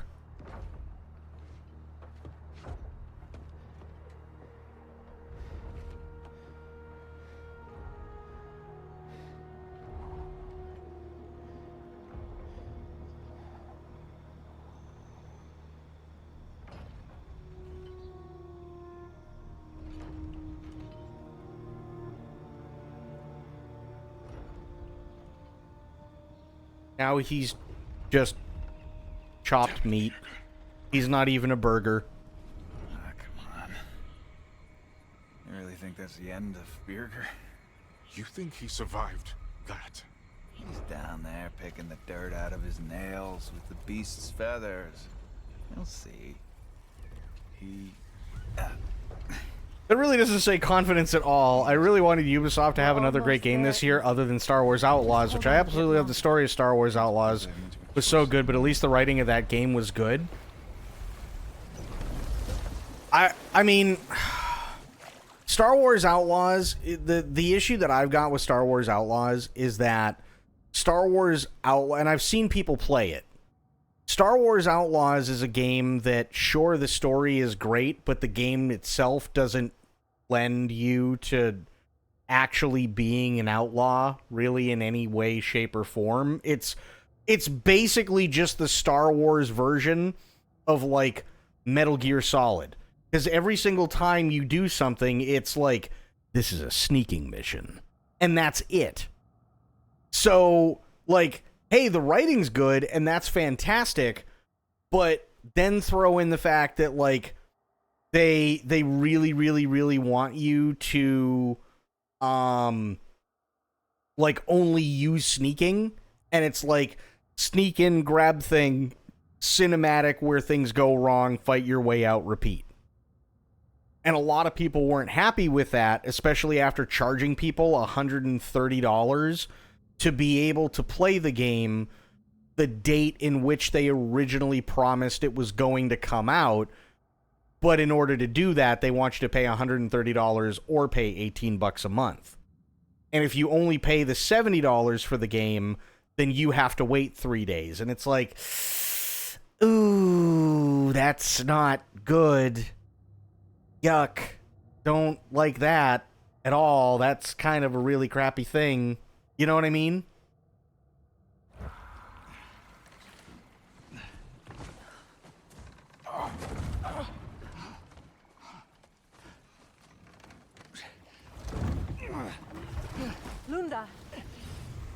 Lunda, we need cloth and boiling water. Red root and Lamb's cress, I know. You think I never staunched a bleeder before? Oh, now don't you go worrying, boss. I didn't go through any of your stuff while you was off being tortured. Ow. Lunda, easy. Heck you sassing me for? I ain't the one who stuck you like a damn pig. No offense.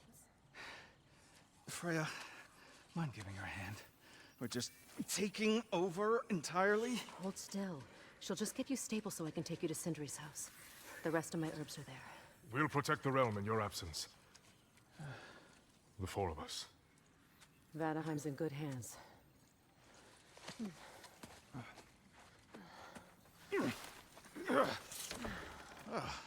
Party at Sindri's house, huh? Whoever that is. Your boat. Nope. Your boat. I kind of... Go on. Take it. Sail the skies. Sun yourself on its bow. You look like you could use it. I kind of... Vanir God proud. I kind of feel like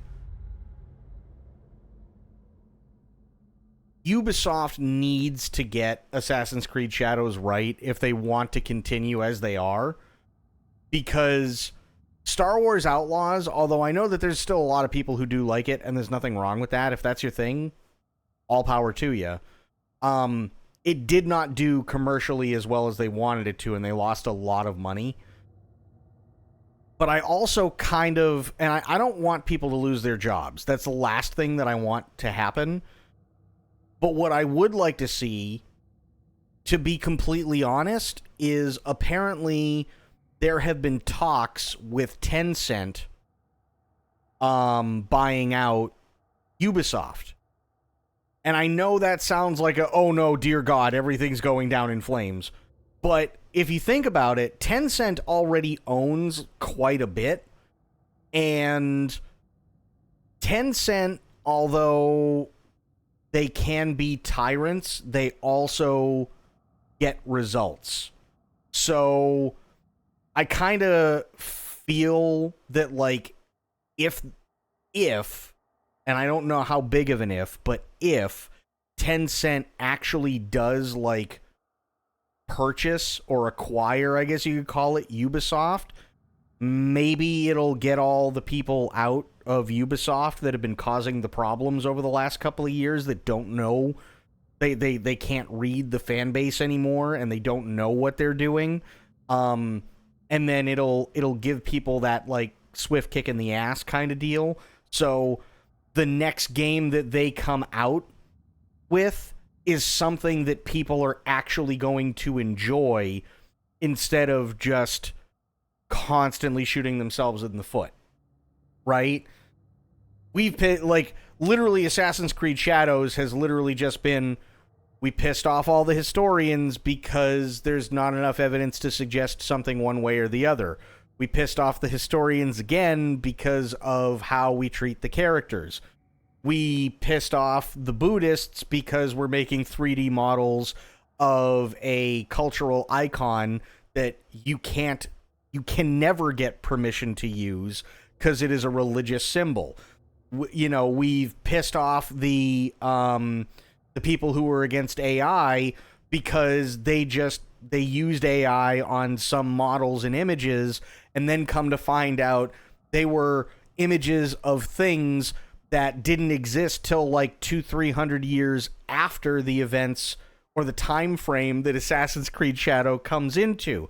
We've pissed off historical societies because some of their stuff is in there and they didn't even exist for another 600 years. We've pissed off people at gaming conventions and anime fans because we went to a convention and needed something for our vendor stand, so we went over to another place, grabbed a katana, put a sign in front of the katana on our desk that said Yasuke's sword, and come to find out it's literally the same sword from One Piece, right? And it's like, it just keeps going, and it's like, guys, how out of touch are we? Like, sweet Jeebus. Why, like, what is going on over there?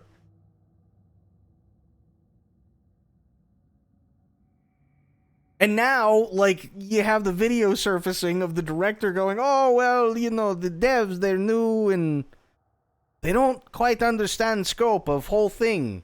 And they all think game is shit. And it's like, okay, right, so, alright, got it. This is, oh boy. You know what, like, oof.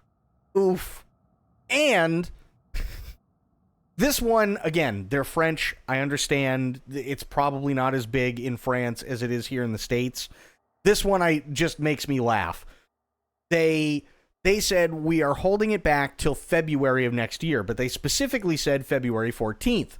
February 14th is Valentine's Day, and what says I love you more than committing seppuku? Like, it kind of feels like nobody did their homework, you know? Gave you his boat? Nice.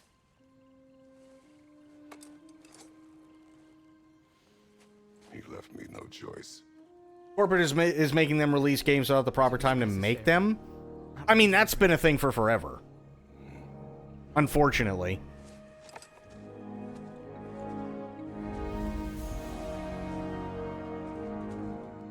Like, I mean, you guys remember. Gjallarhorn is the herald of Ragnarok. Like, I talked to Tia and I talked to a couple of other people who have worked in game dev.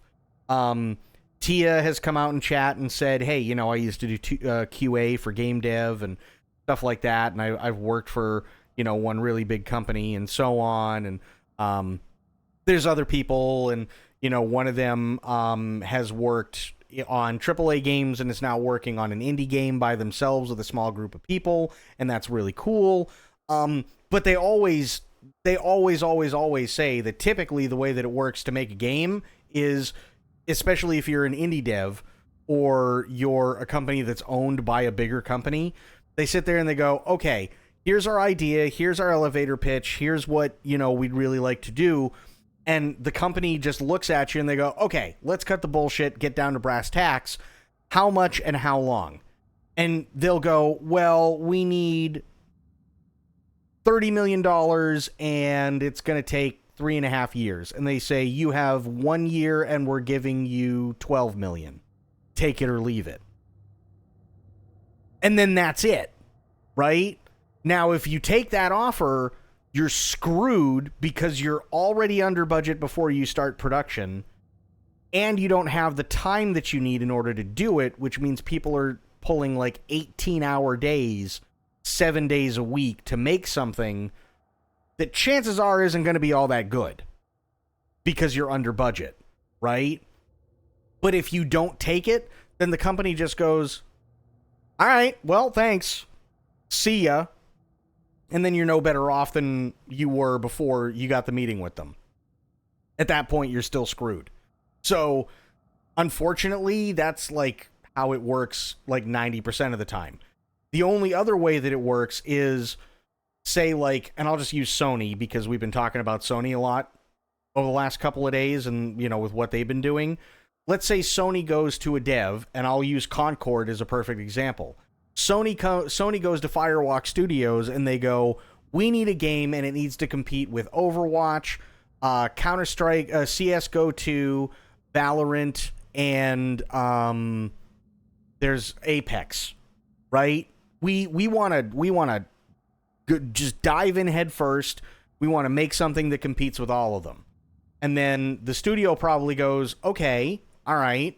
Well, we've got some ideas for a hero shooter, but what you're suggesting is that you want it to be not only a hero shooter, but you want it to be a competitive FPS, and you want it to be like all these games and and Call of Duty Warzone, right? Where it's an extraction shooter, it's a hero shooter, and it's like all these, and it's like a Fortnite thing, and it's like all these different things, PUBG and so on. And then they go, yes, okay, well, the reason why these games work is because, and then they list off all the reasons, and then Sony goes, no, you don't understand. We want a game that encompasses all of them. And they go, right, but what we're saying is that it's not easy to do that. Well, we don't care, we want it anyway. Okay, we'll try. Listen, we're giving you $200 million in 8 years to do it. Do it. I mean, you're already owned by Sony, so what do you say? You can't say no, otherwise they fire you right then and there, right? So it's always this fight between the publishers or the rights holders and the people actually making the games, and it's a really, really, really, really, really tough job. It does. I read about it in Odin's library. It's a really tough job. Hold it, Atreus. We will discuss in private. Excuse me, can y'all stop and help a lady out, please? Wow, it seems useful. What is it? Yeah, I spent a lot of time tinkering up and down the river delta. Once Odin's army came to town, I lit out of there faster than a tassel worm with its bottom ablaze. So frazzled, I accidentally left behind a few irreplaceables. What irreplaceables?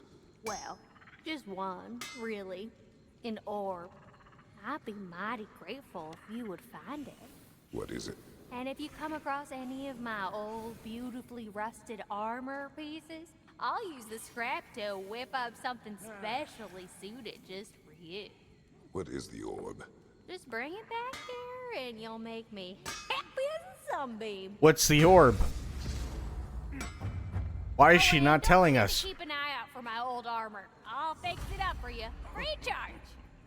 Why is she not telling us? What orb do you imagine we're looking for, brother? I do not know. I don't like it. I don't like it. What'll it be?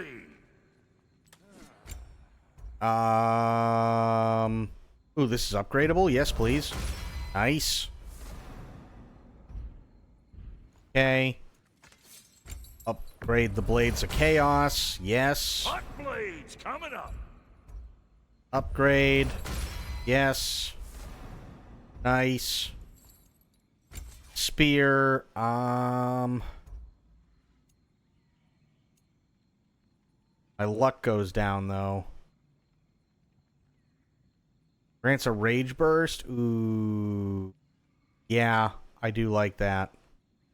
But I can't do anything. That's a bummer. Armor. Ready when you are.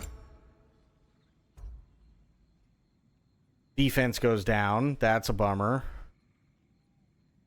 Vitality takes a dump on that one. Not enough resources. Probably same thing across the board here. Feels like Miss the old Assassin's Creed games. Ubisoft made them so good. Yeah, I mean, like, the last the last Assassin's Creed game that I played was Black Flag. And Black Flag was fun. Was a lot of fun. I had a blast with it. What does that mean? Helka smells something. Could be important. Maybe we should follow her. I don't wanna. Oh God.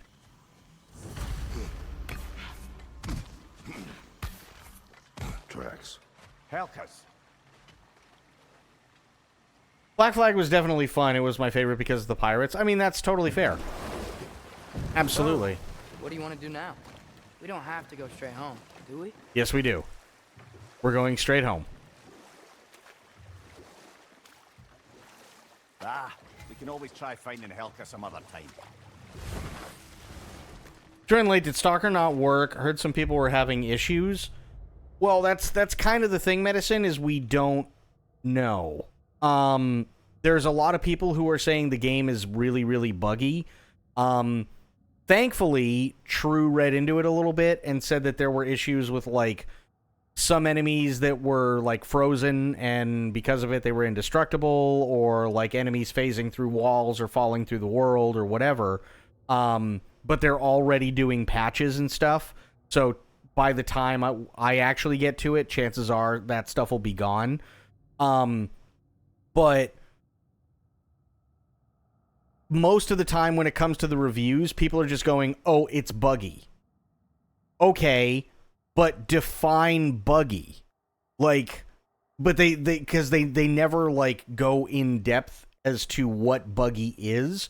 And True brought up a good point. He's like, well, people are, like, getting, turned inside out because of anomalies.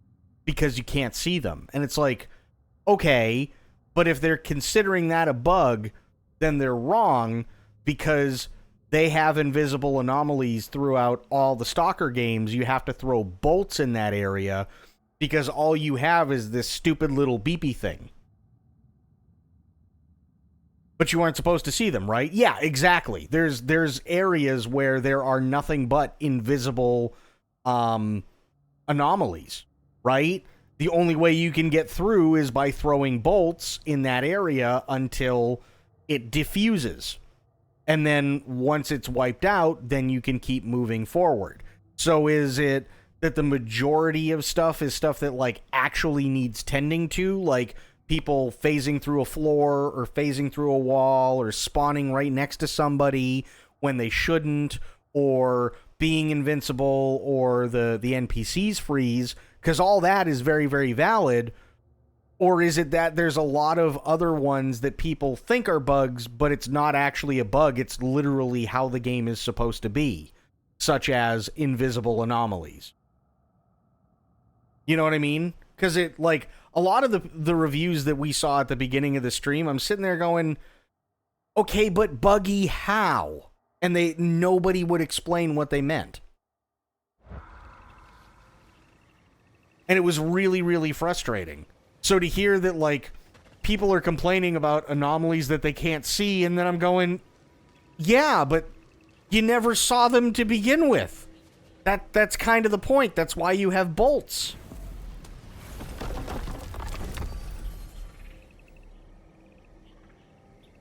Like, I specifically remember going through a tunnel, and at the end of the tunnel getting turned inside out and going, what the hell? And then doing it again, and sure enough, same thing, what the hell? And so on. Until, I don't know, maybe about the fifth or sixth time, somebody finally went, hey, dummy, throw a bolt. And I threw a bolt, and sure enough, there was an anomaly there. And I go, oh, that's what these are for?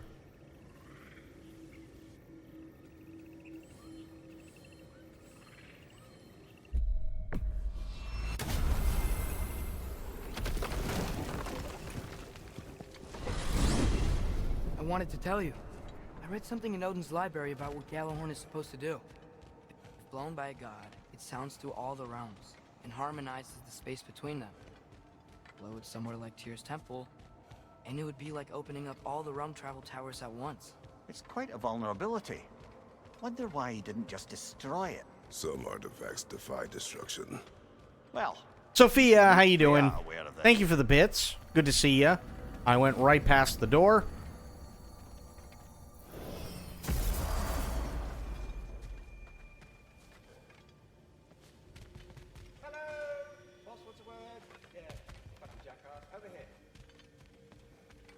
How you doing, Sophia? Are the best. You've always been the best. Dunno. Uh-oh. Hey, tell her she's the best. Oh, you're back. The heroes of the hour. I want to hear Gotcha. everything. I mean, when you're ready, I'm not giving orders here, am I? Try to rest, Ingvi. Let the herbs work. Oh, they work? Oh, they work very well. 'Cause you make things better. You always have. Since we were kids. I find a new way to get into trouble. And you find a way to make it better. Well, that's certainly true. You know, we used to lead Vanaheim together when we were young. Not much older than you, to be honest. Well, she did the leading. I just tried to keep things fun. He is stoned. Leadership, not really my strong suit, let's be honest. Really? Your group back in Vanaheim seems pretty devoted. Well, I can inspire people, I guess. Get them to see the best in themselves, you know? I don't know if that's leadership.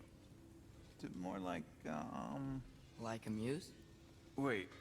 Oh, yeah, he's... Like a what? Yeah, he is so high. In his homeland, they inspired all kinds of artists. What? I love that. That's a job? Well, why don't we have that? Oh, man. Sophia coming in and gifting a sub to Darth Casey. Sophia, thank you so much. Really, really appreciate that. Thank you. That's not fair. That's not fair. I would be a natural. Oh. What were we talking about? Ingvi. Sophia Fantasy gifted a tier 1 sub to Darth Casey 19. They have given 69 gift subs in the channel. Thank you for that, Sophia. I really, really, really appreciate that. Thank you. Please, just stop talking. Okay, I'm sorry. But someone was gonna fill us in on what happened with Heimdall, right?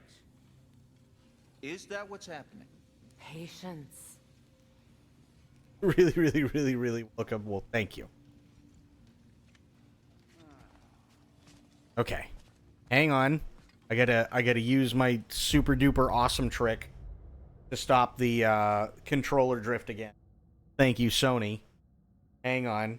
Gotta do the thing.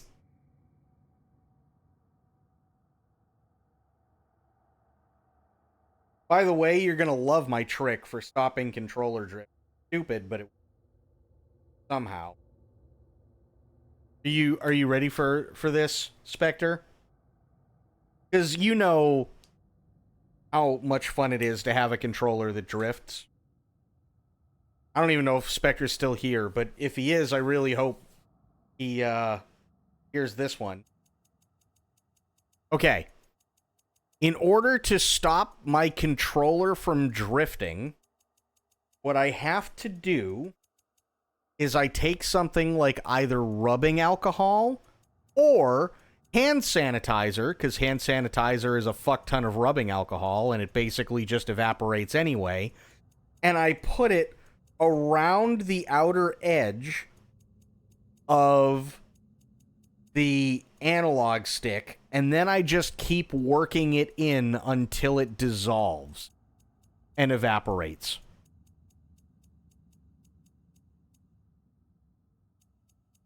That's it.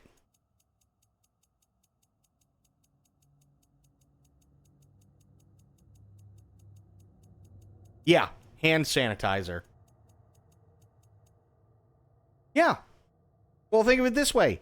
Hand sanitizer is essentially what? It's essentially isopropyl alcohol.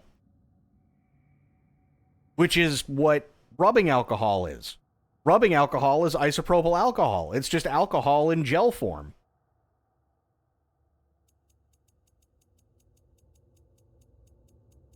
Doesn't it get all sticky? No.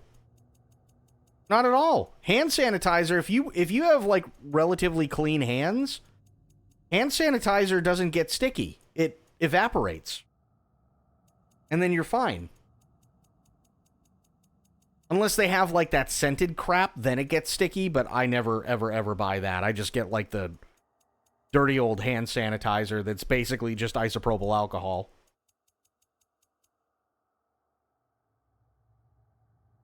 I don't get that scented stuff. Ever.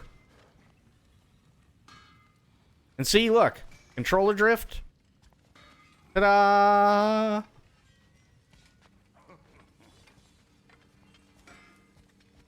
Yeah, it's working fine now.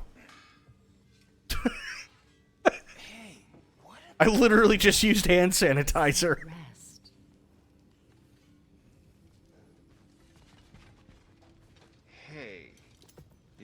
Enough. Look at that. You really did it. How, in all the 9 realms, did you manage to kill Heimdall? I knew our spear would do the trick. Well, happy Ragnarok, everybody. Let's drink. Yeah, I'm not even kidding. When you saw me like do this and that was all you were seeing, that was me just working the hand sanitizer in through the analog stick.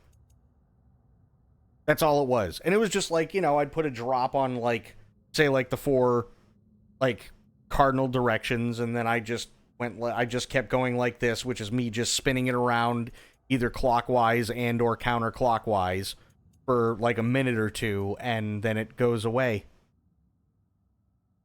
That's all I did. I'm not even kidding. Is it true? Heimdall's dead. I can't believe it. There's no stopping it now. Odin swore peace only so long as you spilled no more Aesir blood. I refuse that deal. Yet he honored it. But now... But what? You and I know better than anyone that Odin... That's interesting. That just blew my mind. We have the advantage. Literally, it's just like the hand sanitizer that I use. This one's gonna absolutely blow your mind too. It's literally just Purell. That's it. That's all it is. It's just Purell. I have a bottle of Purell. I got a big bottle of Purell, and I have this like small squeeze bottle that I got years ago that was for hand sanitizer. Because the place that I worked, they gave away, like, for free, obviously, when COVID was, you know, the big bad. They gave away, like, these free hand sanitizer bottles that are squeeze bottles. And they have this, like, plastic thing on it. It's like a soft rubber plastic kind of deal. That has a thing where, basically, it's a keychain. So I keep this little one filled at all times, and I just have it hanging off the arm of my mic. So, you know, if my hands get dirty or something, I can typically just use it that way. But it also makes it so that if I need to clean my controller because of controller drift, I can just undo it really quick and then plop a few drops in. No. I'm not using three-year-old hand sanitizer. No. The bottle itself is 3 years old, but I just keep refilling the bottle. That's all. I just keep refilling this stupid little squeeze bottle because I can literally just hang it off my microphone arm. That's it. That way I always know where hand sanitizer is. So yeah, no, the hand sanitizer itself is not 3 years old. It's the bottle. It's time to bring him down. No. None of you understand what's coming. Odin's vengeance will be his only concern. Not his only concern. The mask. Whatever knowledge it unlocks, that's what Odin wants more than anything. If I go back to Asgard, I can use... Go back. Look. If I can finish what I started there, awaken the mask, get answers, maybe that's our way out of this. But I gotta go soon. Before they figure out what's happened. Atreus, you are home. Do not ask me to put you at risk again. He's at risk where he stands, Kratos. We all are. Anything we do or don't do is dangerous right now. But Odin needs me. He trusts me. I'll be safe there.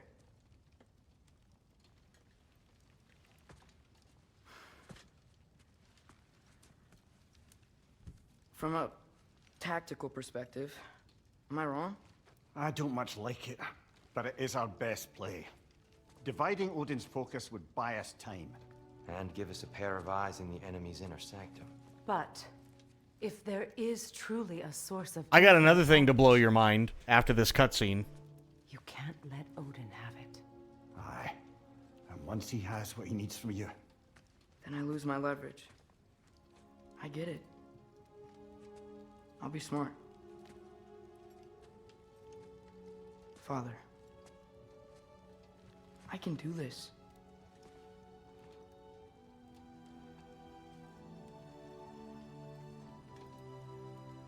Remember our promise.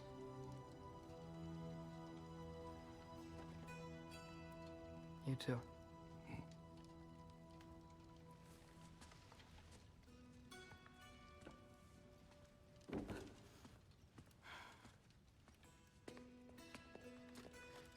I hope you know what you're doing.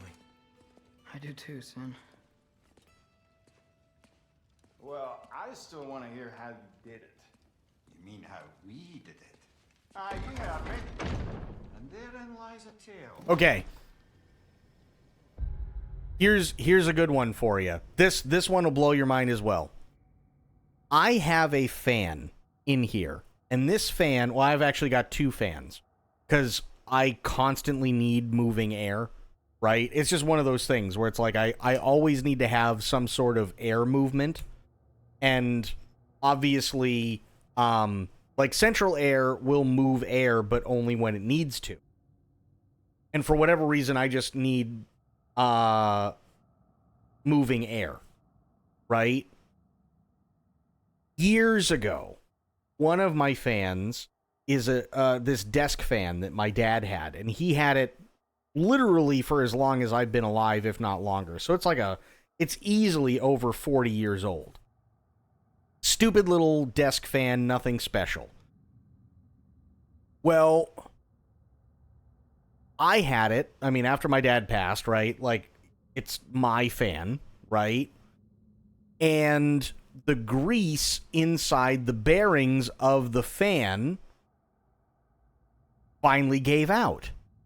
So I put 3-in-1 oil in the bearings, and it worked for a little bit, and then it kind of died again, and then I took it apart again, did the same thing, and it worked for a little bit, it died again. I did this, I don't know, for about maybe 6 or 8 months. I am not kidding whatsoever when I say this. Although, I do have to preface this saying that this is a very weird thing for me to say. I have a bottle of lube. There's just no other way to say it. I have a bottle of lube, but it is a very particular bottle of lube, and it is called Astroglide. And I ran out of 3-in-1 oil one day for the fan, so I just said, well, it's a lubricant. Fuck it. So I put Astroglide in the bearings of the fan. And guess what? It's been 6 years since I did that, and I haven't had to worry about the fan since.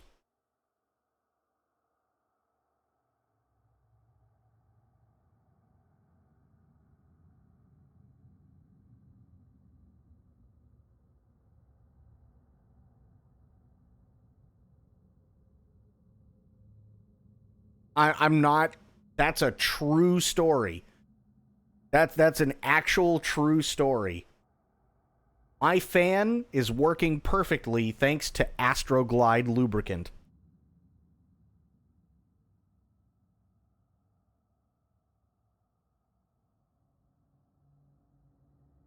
And see, even Sophia says that's good lube. Astroglide will park a Buick inside a doghouse comfortably. I'm not even kidding.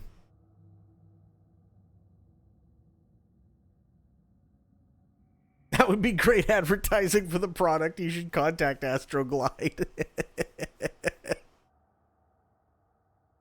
Astroglide will, yeah, it'll park a Buick in a doghouse. Just that simple.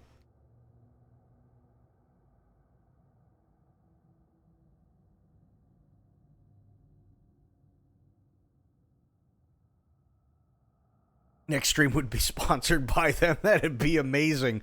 Only problem is I can't drink Astroglide. Never thought of it that way, but you're right. Mm-hmm.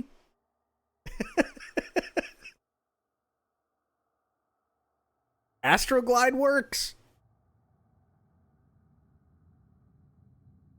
It just does. It works. I mean,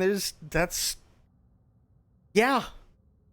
And I thought, like, honestly, when I put it in the bearings, I'm like, okay, this is literally, like, I'm gonna kill this fan by doing this. It's gonna last maybe a couple of days, and then that's it. Nah, fan's still sitting here on my desk. Still going strong. It's just doing its thing, chugging away. Because Astroglide, that's pretty much it. It's the dumbest thing ever, but it works so well. Like, I know Trojan has, like, you know, specialty lube and, like, there's a bunch of other lubes out there, but nah. Listen, if it can grease the bearings of a fan and have that thing run 24/7 for 6 years straight, that's the stuff you go with.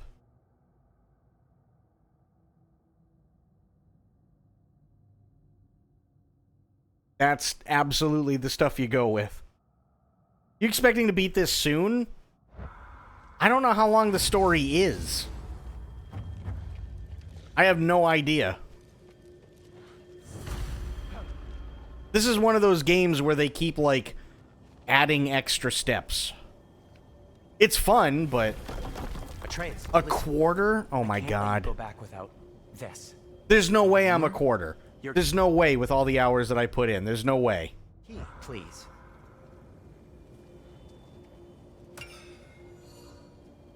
You ever need a way out of a bad situation?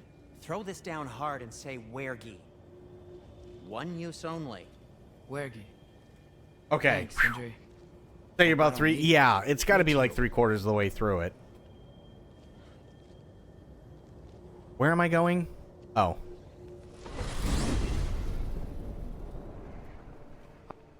Alright. Odin said Hugin would be waiting in the cabin. Mimir, anything else I should know about Odin? Maybe a weakness or something? Like if I flip up his eye patch, he'll disintegrate. It's believable, true. Yeah, no. Sorry, Mimir. I can't do your accent. I'm on my own for this one. Door. Here we go. Ah, crap. Can I just go to Asgard? Oh, yeah. I gotta use the burb. That's right. Bourbon house.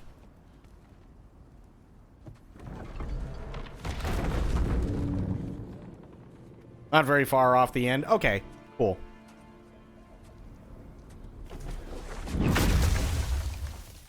Ben? Oh, yeah, I forgot. You made it back! We got Big Puppy now. You weren't here for that yesterday, Sophia. We have a big puppy. This is your wolf? Ah! Stop doing that. Oh, were you having a moment? It sort of looked like you were having a moment. I can go. No. Sorry. This is Fenrir. It's okay, Ben. She's, So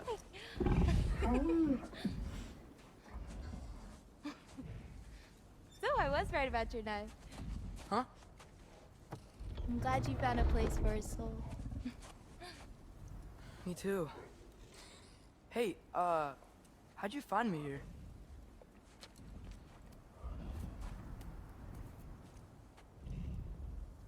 Loki? That's some puppy, right? And where are you heading off to? Yeah, it's the soul of Fenrir, which was his dog at the beginning that died, and he said a prayer, and Fenrir's soul went into his knife. He doesn't remember saying the prayer, but that's what happened. And then this big puppy was Garm, and Garm can tear holes in reality, and he was a very evil puppy, and Kratos and Atreus had to fight Garm, and they were trying to tame him, but it didn't work. And Atreus had an idea and took the soul, and, well, he took the knife and he jammed it into Garm's head, and Garm is now gone, and Fenrir has a new body. So same puppy, different body. It's bigger. To Asgard? A lot bigger. Hey, I'm actually using him. Uh-huh. Angrboda, look. Once I see this through, I'm gonna know everything. How to save my father, how to stop Ragnarok, and maybe, hopefully, how to bring our people back. Loki, those are all very noble intentions. But he's Odin. Oh, dude, there's insanely weird lore everywhere. Right? Of course I do. I just hope the story you're writing for yourself is the one that you truly want. Would you take care of Finn while I'm away? I'll take good care of him. Won't I, boy?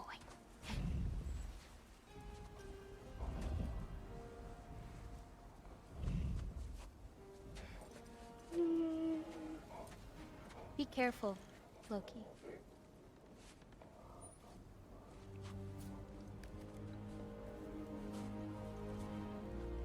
I'm looking for this. Hang on.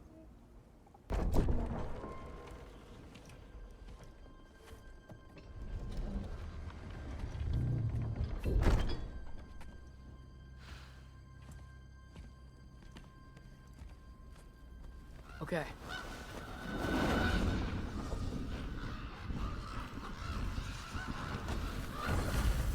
Alright, I just gotta help Odin complete the mask, but also make sure he doesn't get any answers from it. Easy, right? He's probably in a study. Oh, okay. Hang on. Yeah, it's the son of Loki. So it says, along with the female giant Angerboda, Loki produced the progeny of Hel, the goddess of death, Jormungand, the serpent that surrounds the world, and Fenrir the wolf. Loki is also credited with giving birth to Sleipnir, Odin's eight-legged horse.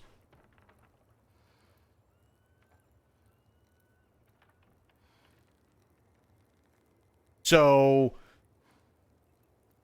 Loki fucked a giant, created the god of hell, and a wolf, and a horse.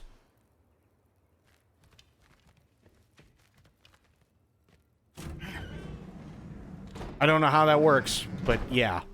If he had nothing to do with it, then why isn't he here? Just because someone isn't here to defend themselves doesn't mean they're guilty. What kind of messed up logic? Heimdall's dead. Suddenly this boy, who you won't stop hanging around, is nowhere to be seen? He's literally working with Grandfather! Hey, sorry for interrupting.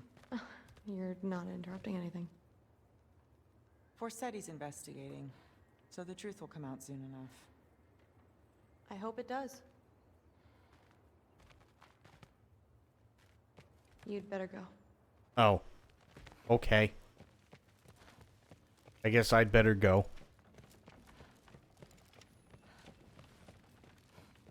Okay. Panic does nothing. Harness it. No, panic makes for really funny moments.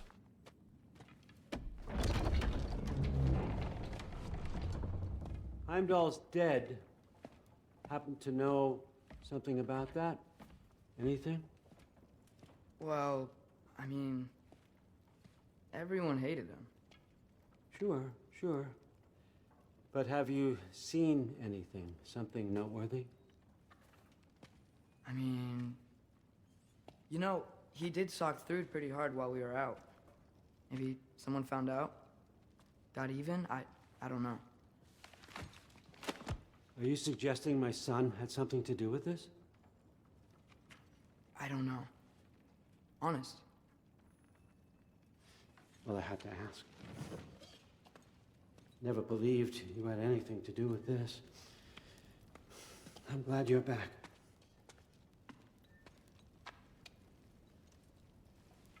So, I figured out what went wrong. I mistranslated a word here.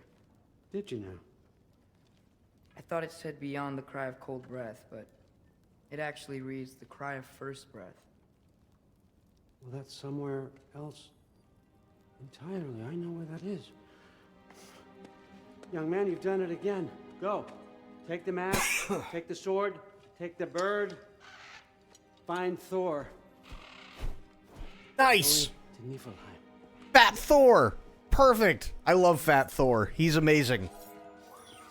Loki shapeshifts into said animals, but still, yeah. We have to go find Fat Thor. Ingrid, you wouldn't happen to know where Thor is. Yeah, I figured. Thor the game... No, not Thor the game dev. Fat Thor. Like, think of it like Marvel Thor, but actually funny. Sorry, Allfather said I'm supposed to head to Niflheim with your dad. I haven't seen him around, and I was wondering if you had any idea where he could be. He wasn't with Grandfather? No. I think I know where he might be.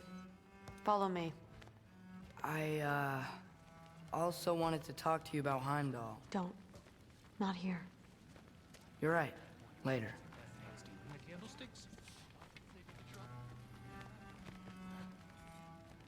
Okay, I'll open the door. That's fine.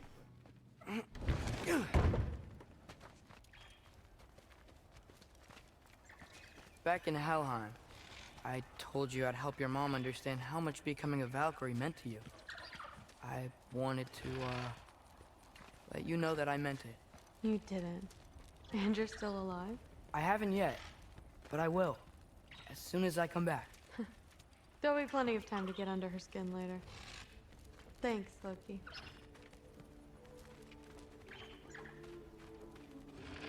Okay. Come on, Fat Thor. Weapons aren't allowed inside. We'll have to check them. Why? Just do it. Come on. This way. Oh. Come on. They're not gonna let you in otherwise.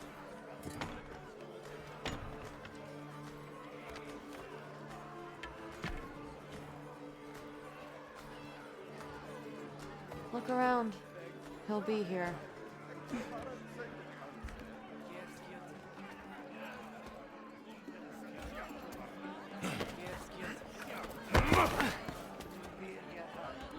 Well, I mean, what did you expect, Loki?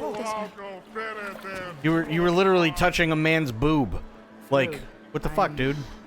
It's fine. There he is. Thor. Seems like it might be a bad time, so... If you need a moment, I totally understand. No rush, but... Right where I thought you'd be. What are you doing here? You shouldn't be here.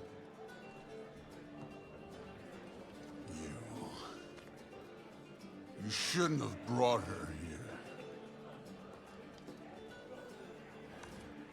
What are you doing? Relaxing. Did I say no rush? I meant we should get going, right? We don't want to keep the Allfather... Quiet! He's right. You should get going.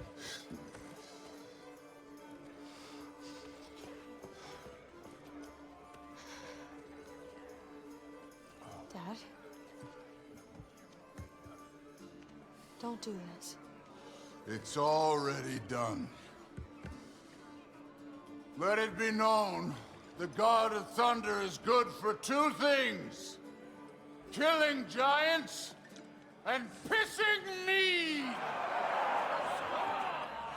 Any man who disagrees will greet Mjolnir with his face.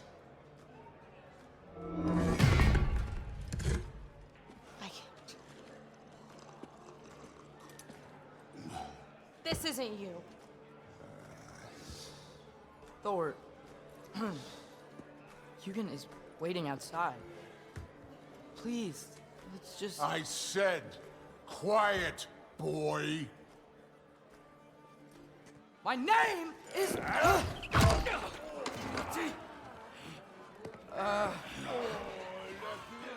What? No, Oh, come on! No, I swear that really wasn't... That's enough! Nice. Bar fight.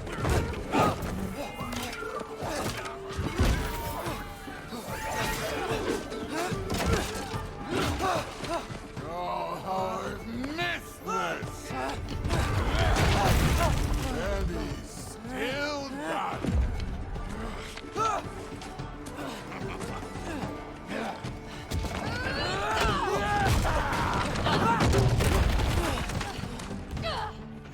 Who leaves boulders in their bar? Hello? Get away from me! This place sucks!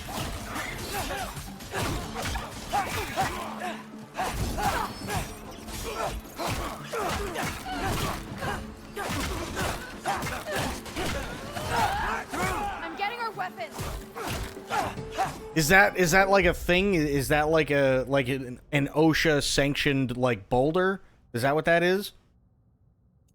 People talk about Kratos being so broken and OP, bring up these games. It's kind of dumb because they're like, oh, he did this, he did that, but he also just struggled to fight a little lizard and a few of Odin's henchmen. Huh? You lost me on that one completely.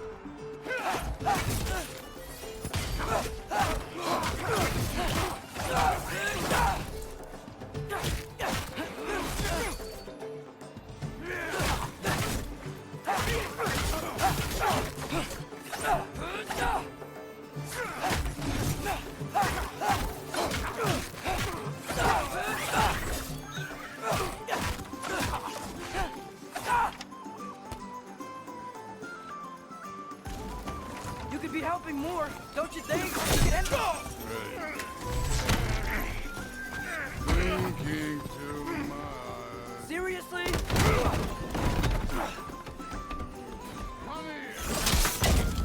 Ooh.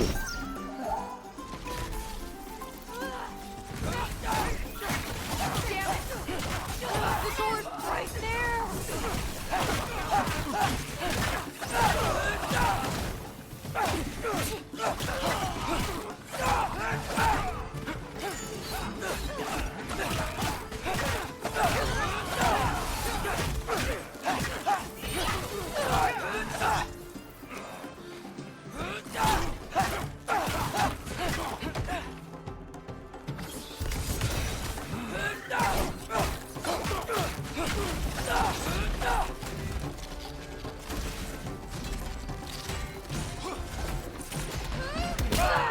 Ooh.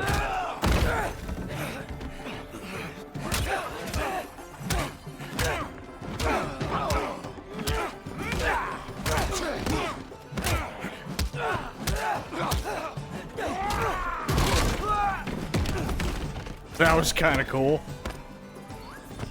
From there, it's maybe this. How are you still conscious?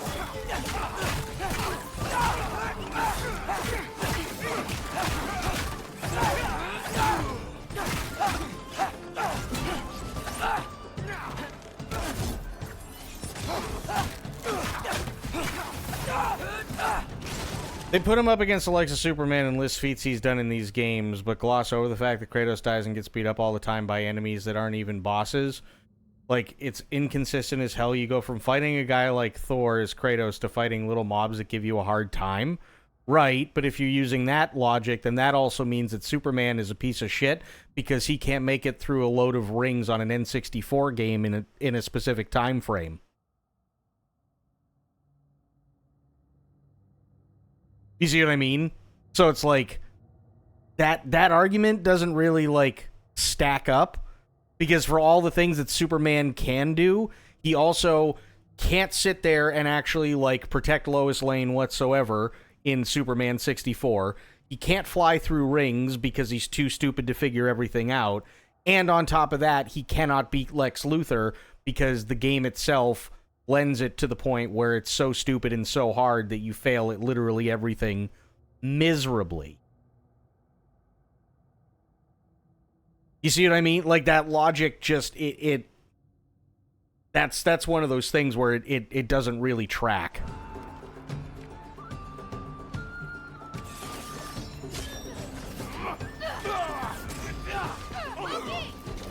Now shoot! Will Odin be mad I'm killing Enriar? They're already dead. They can't really die again.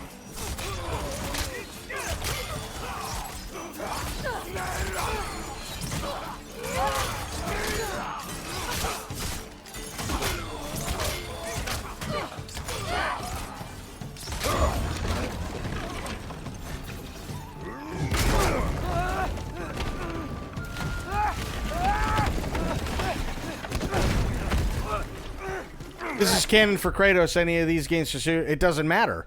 It does not matter whatsoever. It's using the same logic. You can't, if you're using the same logic, you can't sit there and go, okay, well, this is this way. That means that this one can't be this way. No, it has to be the same if you're comparing the two, because if you're not using the same logic for both of them, then the argument itself doesn't work. Because that at that point, you might as well be saying blue is better than green because blue is always going to be blue and green is always going to be green.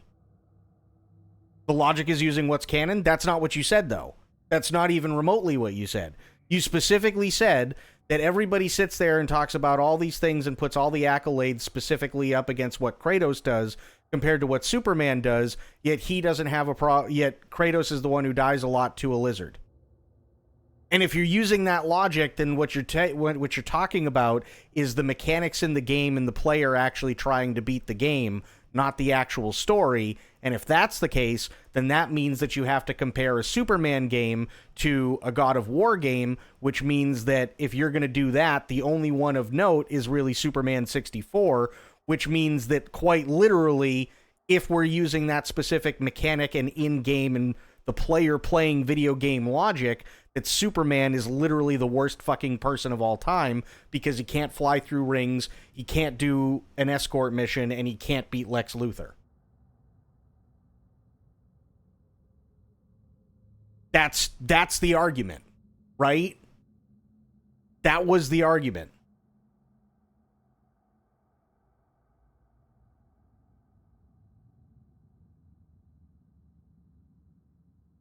That'd be like saying Blade is absolute dog water because the Blade 2 video game was absolute horseshit.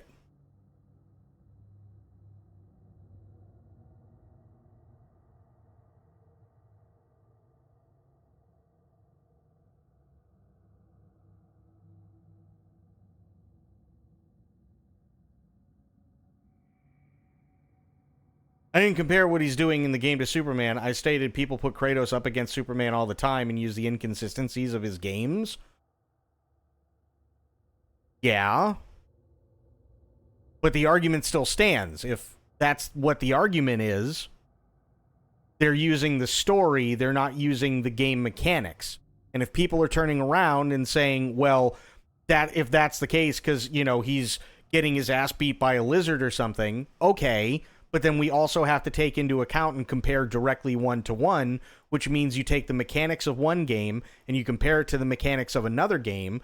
So you have Superman 64 versus literally anything God of War, and Superman 64 is going to suck even more dick than anything that sucks in any of the God of War games, which then automatically means that Superman is god-awful. You see what I mean?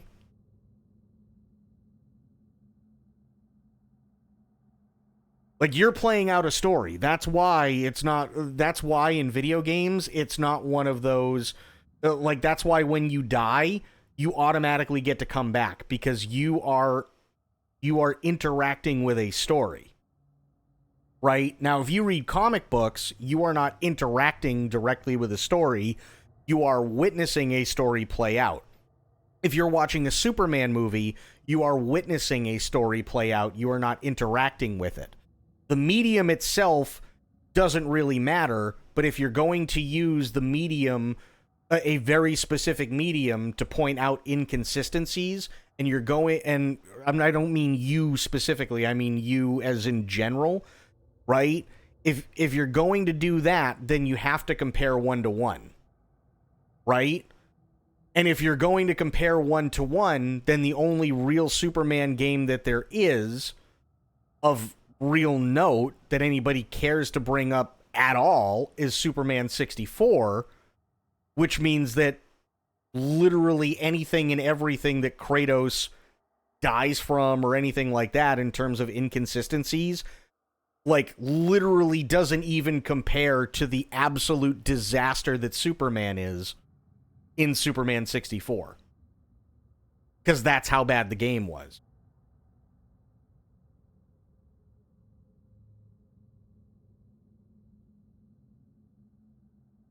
The Superman Returns on 360, which is leagues better, but he also gets beaten up by things that are dumb. Yeah, exactly. So again, it's like, if we're going to compare that, that's fine, but people have to be honest, right? You can't, like, it'd be like sitting there and going, well, Dune is much better than Lord of the Rings. but saying it as objective fact when we all know that you can't do it as objective fact because anybody saying that something is better is subjective at best. You know what I mean? It doesn't make any sense. I'm trying to remember what the term for it is. Like logical fallacy or something like that. Same goes for Doom Guy. Yeah, same goes for Doom Guy. Absolutely. I mean, how many times have we played as Doom Guy, right? Or Doomslayer, as they call him now, throughout all the years, and there's always going to be that one boss or that one enemy that just, like, kicks your ass, right? But it's different for everybody, and then it's like, okay, so does that mean Doom Guy is awful because the player gets their ass kicked by one boss?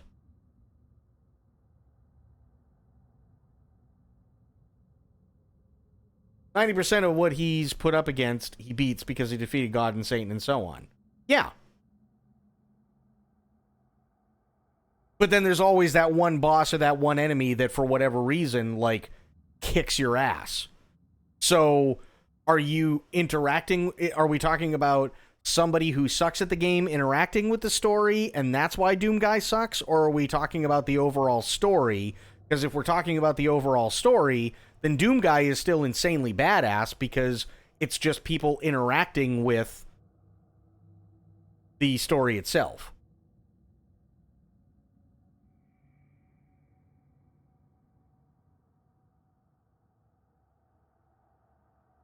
Doom Guy versus Goku. Guess who? Yeah, like that. There was I think it was called Bat in the Sun. I don't even know if they're still around anymore. I think it was called Bat in the Sun. And they used to do stuff like, they used to take, like, iconic characters and stuff. Like, they did the Green Ranger, they did the White Ranger, from Power Rangers, and, like, the White Ranger was up against, I think it was Scorpion? I think. And the White Ranger won. I love Scorpion. Absolutely. But there's a common denominator between both of them. Both of them are phenomenal martial artists. So they're comparing 1-to-1 in terms of martial arts prowess, not necessarily whatever supernatural powers they might have, right? Now, you see some of those supernatural powers, and there's nothing wrong with that, but it primarily deals with martial arts prowess. And they did that with a few others, but I haven't seen them in years, so I don't even know if they're still around anymore doing that stuff. But it's like you always have to compare 1-to-1, because if not, it doesn't make any sense. It's always just it's going to be a logical fallacy because it just fits the narrative of whatever the argument is. People do these battles all the time. There's entire communities based around these theoretical battles, and 90% are just bullshit. Yeah, of course they are. Absolutely they are. I mean, they did Spike TV. You remember Spike TV? What was it? What was it called? Like Spike's Ultimate Warrior? Right? That's quite literally essentially what it was. Same thing. Who would win? A medieval knight or a samurai? And it's like, okay, you know, like,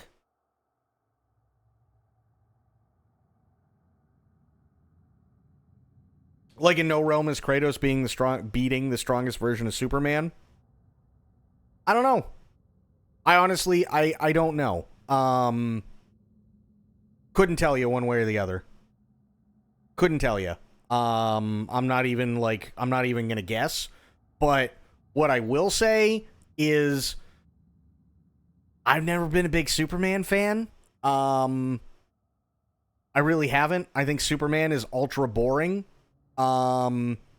He just is. I don't think he's been interesting since Christopher Reeves. And even then, when Christopher Reeves was playing Superman, the last couple of movies that he did were kind of dog water. So even then, it like the magic of Christopher Reeves as Superman wore off really, really, really quick. And yeah, he's just kind of boring, in my opinion, right? But that's why I like playing the God of War games, because at least the God of War games, is he necessarily as strong as Superman? I mean, probably not, but I like how they change him throughout every single game. I like how they actually give Kratos stuff to do, and I don't necessarily mean, like, beat the crap out of gods and beat the crap out of, like, all these other things. I mean, like, in terms of actual character progression. Meanwhile, Superman is always fish out of water. Right? Fish out of water. Don't know what I'm doing with Lois. But Lois loves Superman, but doesn't know that Clark Kent is Superman up until a certain point, and then it doesn't really matter anyway.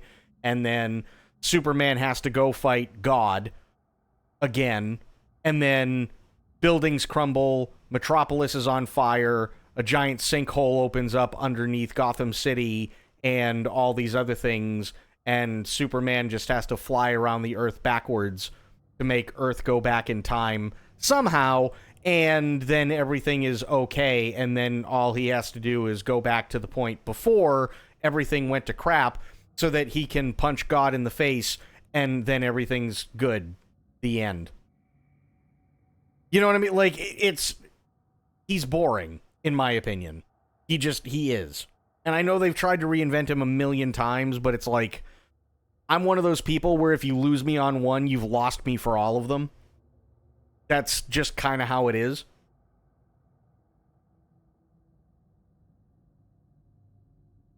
That's it, right? Like, I honestly, and this may be a hot take, I know there were a lot of people that didn't really care for it because it didn't go so well at the box office, but honestly, one of my favorite Superman movies was Superman Returns. Because at least then, it showed everybody else having to literally sit there and go, we've had to deal with everything without you for so long that we no longer care.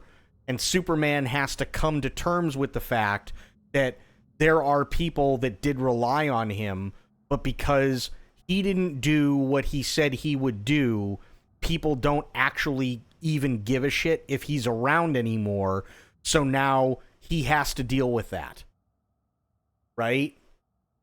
He absolutely has to deal with that. And that's really cool character progression. The rest of the movie was meh. Kevin Spacey did pretty decent as Lex Luthor, but overall the movie was so-so, but I really liked the character progression, especially in terms of Lois Lane's report initially, which was why the world doesn't need Superman at the beginning of the movie, and then at the end of the movie, she comes out with another one that says why the world needs Superman because he can prove to it, right? He can prove to them that, yes, they do need Superman, and he's still something that people need to, you know, that people can use to be inspired by and to fight against injustice and this, that, and the other thing. That's a cool character progression. I really, really like that. Most of the other movies suck.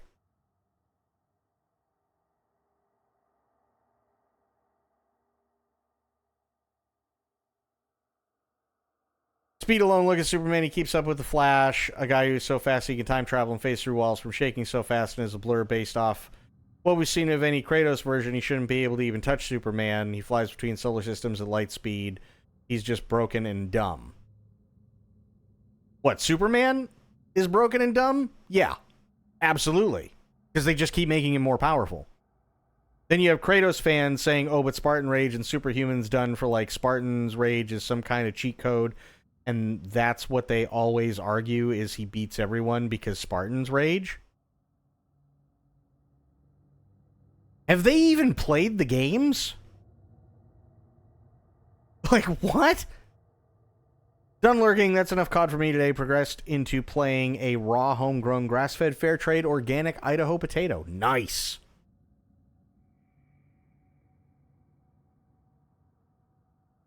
I mean, yeah, sure, Spartan Rage is definitely, like, OP, absolutely. It definitely can be in a lot of instances, sure. But if you don't know the mechanics of the fight, you're screwed. You know, like, you, as the player, you still have to learn the mechanics.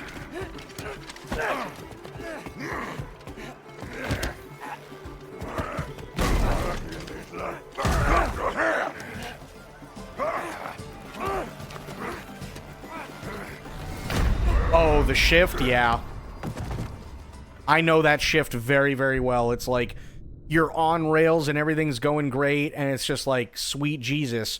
And then all of a sudden, something clicks in the back of your head, and you just start playing like absolute crap. 90% of him beating all the gods he has in each fight, he goes into Spartan's Rage, and it's G. It's not, though. It's absolutely not. That's my point, right? He doesn't just go into Spartan's Rage and it's GG. He doesn't. Spartan's Rage is an ability that only lasts for a very short period of time that you can use, and you can use it to your advantage, yes, but you still have to use your brains in order to know the mechanics, because you can use Spartan's Rage and that's fine, but if there's 2 minutes where you can't use Spartan's Rage and it's recharging, that's 2 minutes where you're dead. If you don't know what the mechanics are.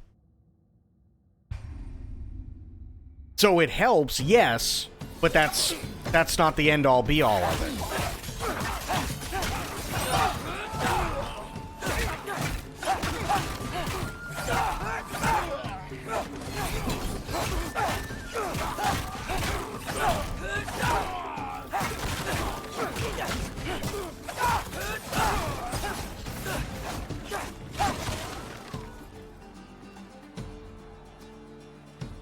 It's time when you're playing in real time, but story-wise, he starts to lose, and then boom, Spartan Rage, and he's coming back and winning. I don't think so, because the way that they have everything done, in these games is, again, you get Spartan's Rage. Yes, but Spartan's Rage only helps out a little bit. And the games and the story are specifically designed around him having to think and him having to use his head versus just beating the absolute shit out of everything the game, right? That's the big thing, right? When he fights Zeus for the second time, Zeus is there is zero way that Kratos should be able to beat Zeus. But how does he beat Zeus? He doesn't do it by using Spartan's Rage. Spartan's Rage helps, yes, but he uses the environment around him to defeat Zeus, because Zeus has him literally beat in every single category. The Achilles heel for Zeus is that Zeus is in a fit of rage, and that he's focused solely on Kratos. So you're using the environment specifically because Zeus is in a fit of rage and is laser focused on Kratos and has no situational awareness to actually beat him.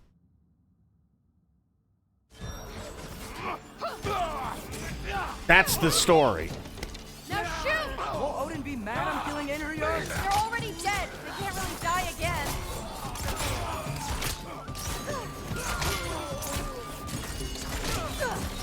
Like, if all people are doing are going, oh, Spartan Rage, they're missing the entire point of the game.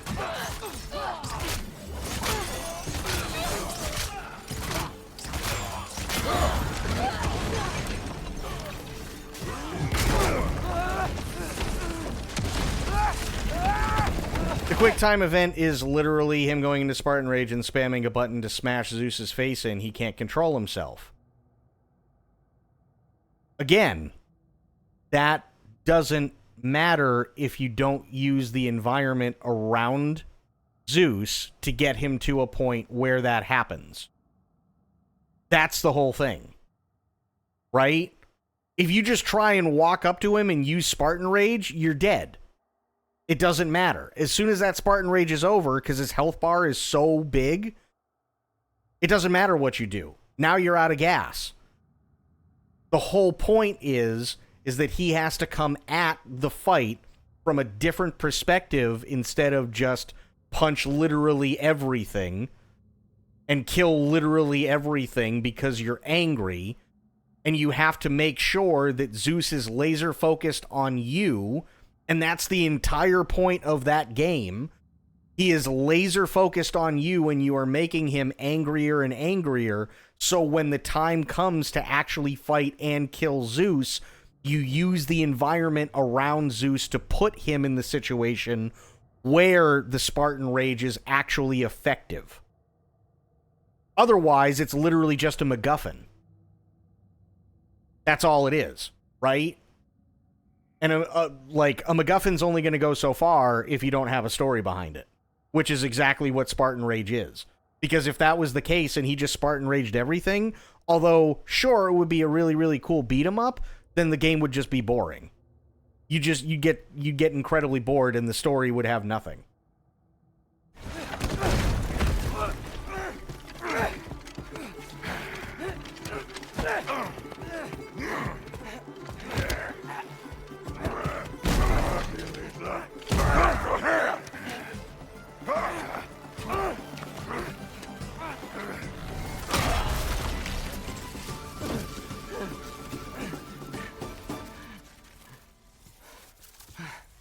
Like, Kratos is quite literally... What if you started again? Right? Kratos is quite literally using the gods as ways to piss off Zeus and get him into such an uncontrollable state where he's going to lose all situational awareness. That's the entire point of killing all the gods, because he doesn't care about the rest of them. He cares about killing Zeus, right? That's the whole point. The other gods are inconsequential, but the one thing that they all have going for them is that they are all Zeus's family. So if he starts picking off Zeus's family one by one, and he keeps doing it, Zeus will eventually come after him and be in such a bad way that Kratos can beat him. Just put down the...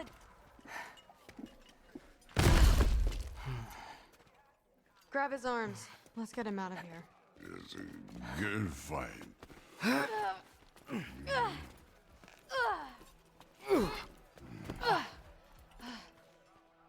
I'm sorry you had to see him like this.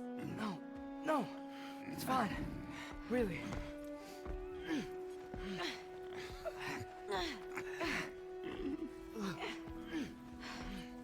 Hey, I'm strong, but you gotta help me out here.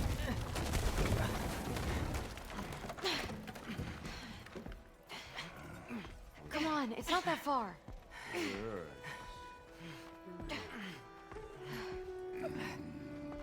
Like, it's actually kind of incredible to me that people are like having these discussions online.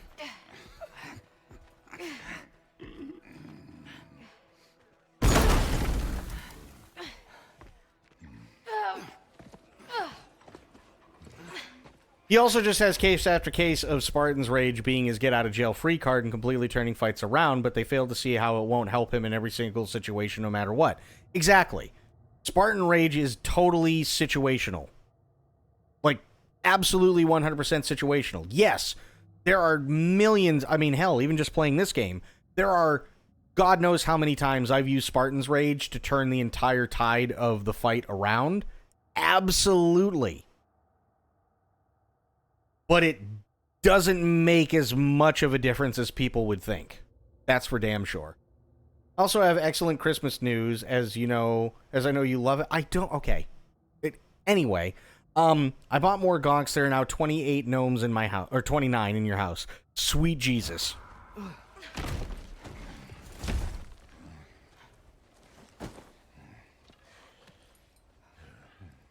Thor?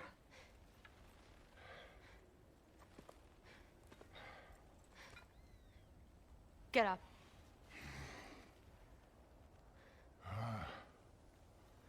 Thrudy. You are going to Niflheim with Loki. Allfather's orders. You have to get up. I know you're disappointed. Disappointed? No. That was a glorious fight.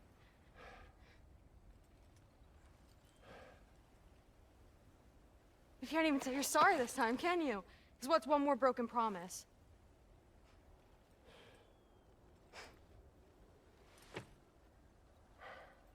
Grandfather treated you like crap. You were struggling. I get it. But you can't just...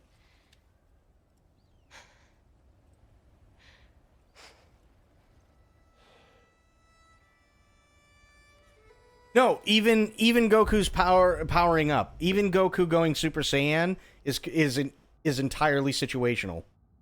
It's 1,000,000% situational, because the way that the world works when it comes to Dragon Ball is that you will literally have like 1 or 2 episodes of Goku doing nothing but powering up. Even if he's in the middle of a fucking battle, it'll still be like 1 or 2 episodes of him doing nothing but screaming and powering up.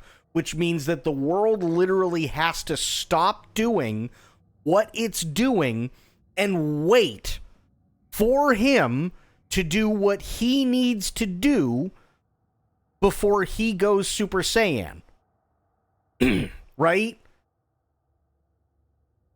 That entire world will stop anything and everything that they're doing, including being in the middle of a fight where they know they can win, to have a full-blown 2.5-hour conversation with somebody else because he has to power up. Imagine if nobody did that in that series. Imagine if he went to power up and the bad guy just went, "What the fuck are you doing?" and kicked the shit out of him. It's super situational. We're here for you. Mom and I are here for you. Even when you're here. We love you. You know that. 10 episodes of blowing up Namek with the spirit bomb and Frieza's doing nothing but calling Goku slurs. Yeah. I fucked up. Yeah, you fucked up. It's like watching your enemy load a nuke into an airplane when you can prevent it, but you think, meh, I can tank it. Yeah. And meanwhile, you're still just sitting there and doing nothing. It'll take 13.5 hours to move the nuke fucking, 2,000 feet from where it's stored into the airplane and get it secured and everything like that, and that's fine, but you're just standing there watching it doing nothing and going, no, it'll be fine. You again?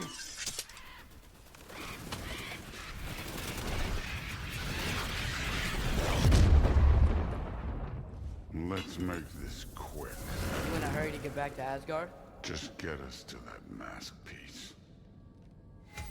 It's those arguments are infuriating a lot of the time. And I know like a lot of people are doing it just because it's like they're fanboys or whatever. And I get it to an extent, fine. But like, was it worth it? I don't know what you're talking about. Is it really worth expending that energy? I was drunk, not blind.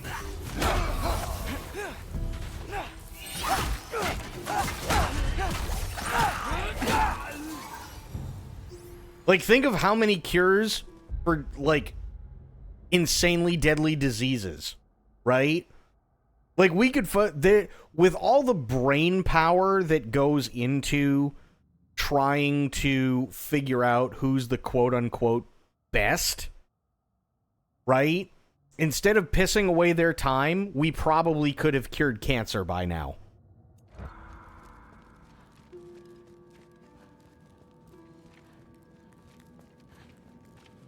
But instead, they'd rather just sit on Reddit. Guys straight to the mat. You think I want to carry you all that way? It's gone. I'm not your pack horse. Too easy.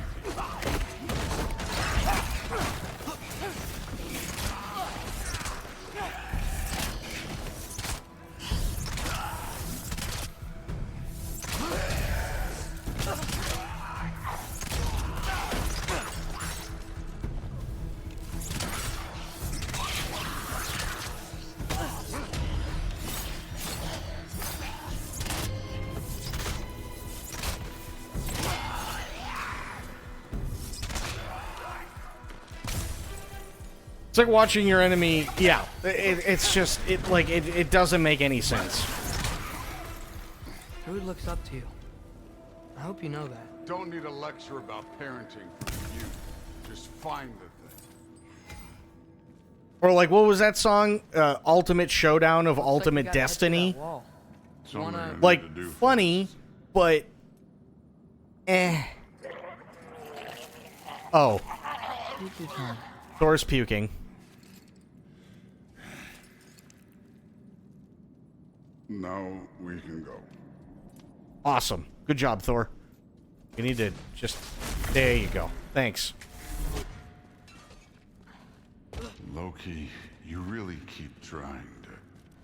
I don't even know what you're trying to do anymore, but you have no idea the kind of shit I've been through. Right. Half giant, son of a powerful god with impossibly high expectations. How could I ever know what that's like? Ow! Neat trick. Jump up!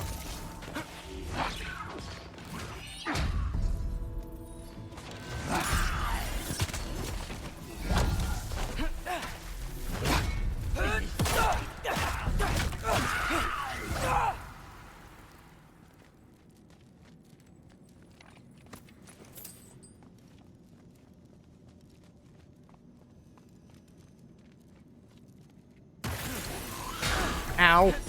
I was even ready for that one, too.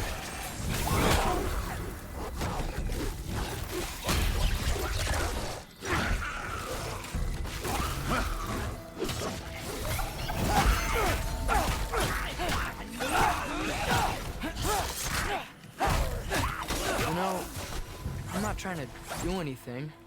I'm just pointing out we're not that different. I got no interest in bonding over shared blood.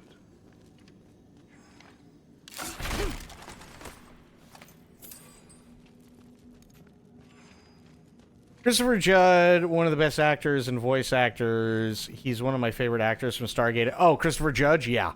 Christopher Judge is insane.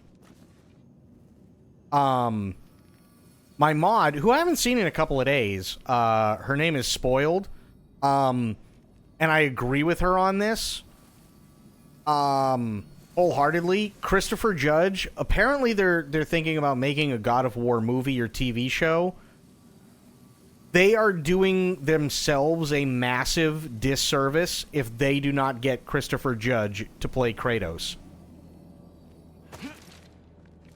Absolutely, they are screwing themselves. Another wall of ice. Thor, could you... Yeah, she's probably just busy. Probably just busy doing stuff. Maybe with family. I just want to add one I don't more know. thing. If you can't be yourself, you also I might not miss feel her like you can too. follow your own path. That doesn't sound familiar to you at all? Don't bother getting Oh yeah, Spoiled's so funny.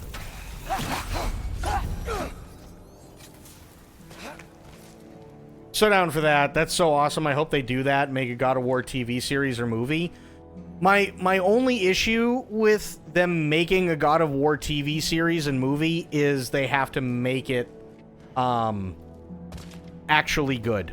And I'm gonna be honest, there really hasn't been a good track record, including Fallout, for TV shows made out of video games, or movies for that matter, So we've got some that have really been worth it. Seems stupid to gripe about the things we can't change. Who says we can't? Was she here for Hello Kitty? She was here for the beginning of Hello Kitty, and then she went to bed.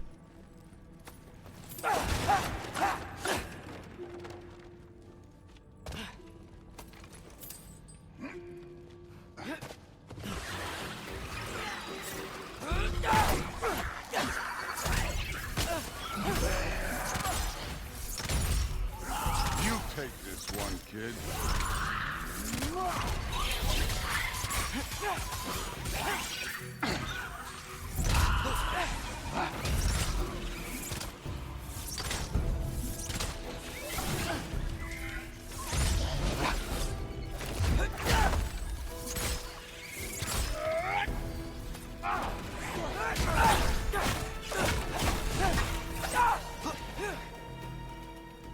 Well, that's the funny thing. Like, so hang on. Let me get through this area, and then I'll tell you.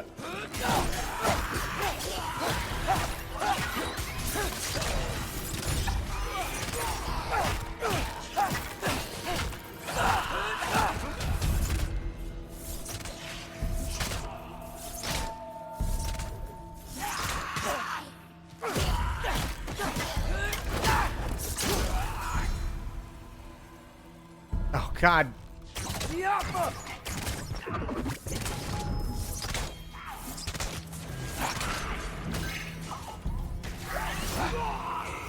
So, she was here long enough for me to go, like, full testosterone mode and, like, fuck up all the other characters, because Bads Maru is the only Sanrio character that actually matters and is actually worth playing. And she was here long enough to watch me just, like, kick the ever-living crap out of everything in that game for, like, a few races and go, "You're making little girls everywhere cry," and I went, "Good." And then shortly after, she's like, "Okay, I gotta go to bed. Bye." And that was pretty much it.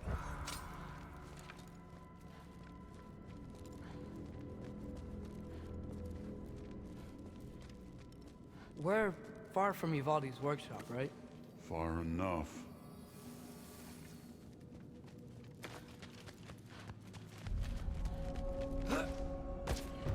Damn it! Ancient! Again with the griping. Calling out a problem isn't griping. It's healthy. Bet you're glad I'm helping so much this time around. Ow. Welcome. I will say the sword's doing work over there. You're lucky she's helping, too.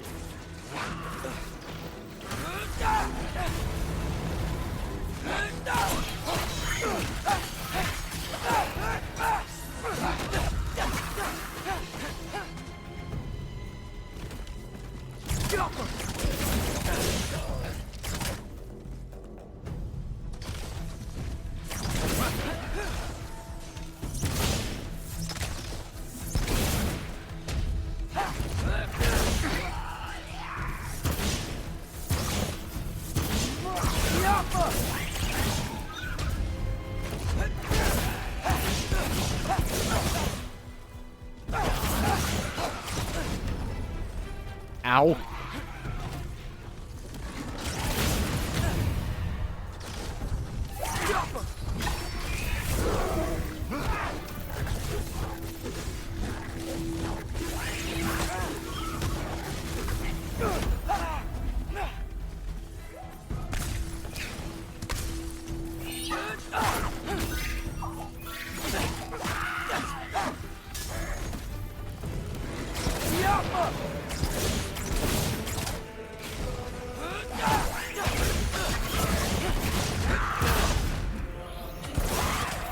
Nice.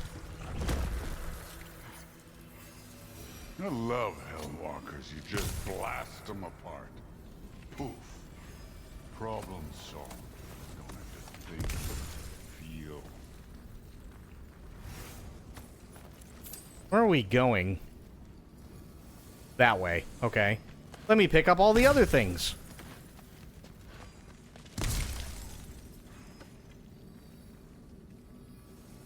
Ah, ice wall. Got it.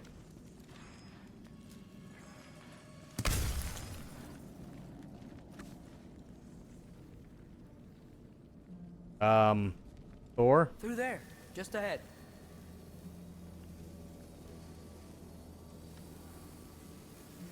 This'll be fun. I don't think that's where we're supposed to go. So, I said it'd be fun. Here was.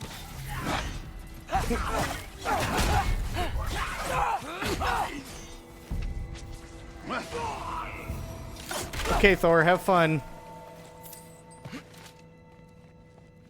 I'll, go this way. It's fine. Don't worry about it.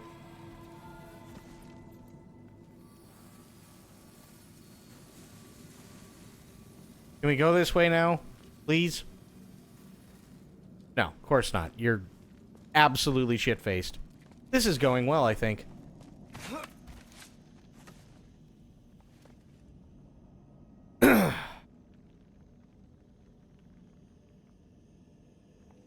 Well, I asked that the other day, too. Like, Atreus at best is annoying. He really is. So, like, I wonder how the board meeting went for this, right? Like, okay, guys. God of War 2016 was a massive success, right? We had Kratos come back. He's a little bit older. He's a father. His son's a piece of crap. Everybody hates the son. But hear me out. I got some ideas. Ready?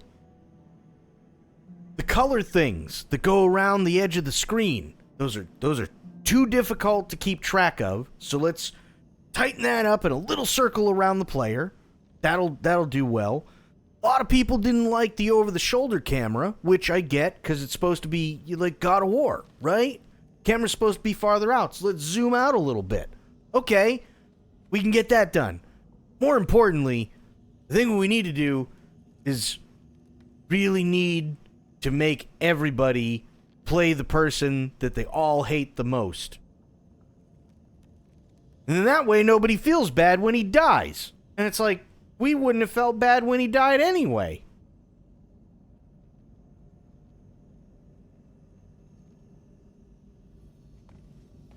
Something tells me you're being facetious. Well, I mean, I don't know what happened in the board meeting, but...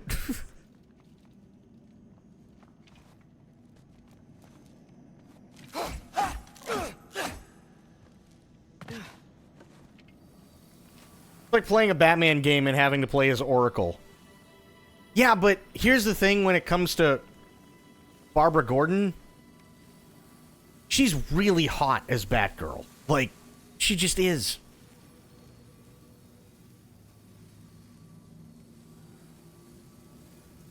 Not to mention, you do play as her in the DLC for Arkham Knight. And she's really good, actually.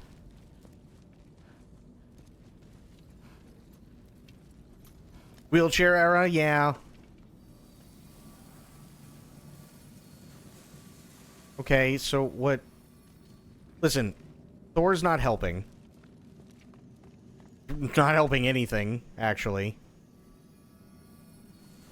Alright. Excuse me, Thor.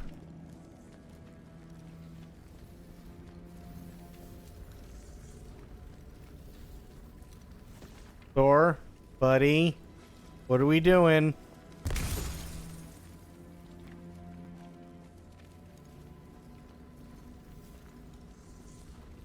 You just... Nope.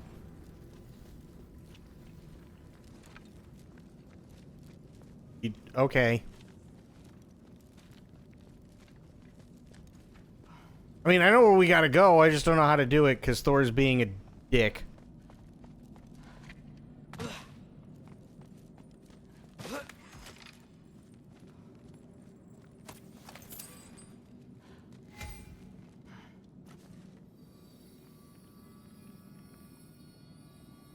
Yeah, I know we gotta go that way, but Thor's being an idiot.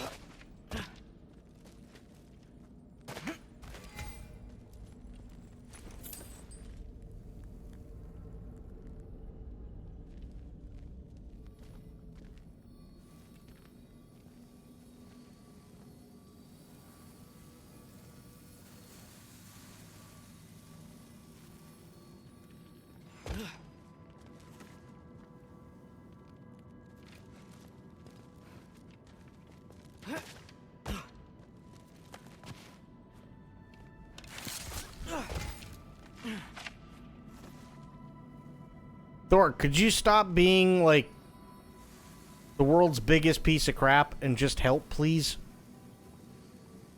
Up this way. Looks like there's a path. What do you mean looks like we... Just go through the wall. That's it. Oh my god. We tried that before. Okay. Freedom? Out here without Fabio looking over your shoulder. Well, yeah, I guess. It's different from what I'm used to. In a good way. Looks like we gotta get up that cliff. Try thinking. No thinking.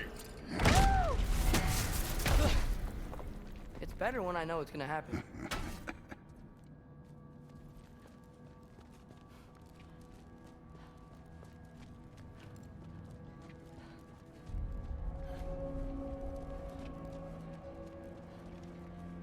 So, we close? Maybe. I can check. Get off us!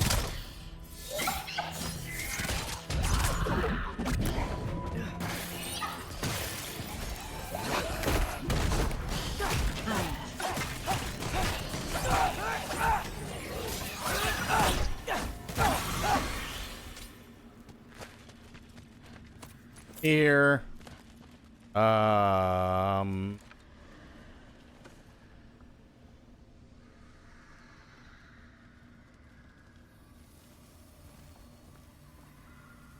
Also, I'm gonna be honest, like,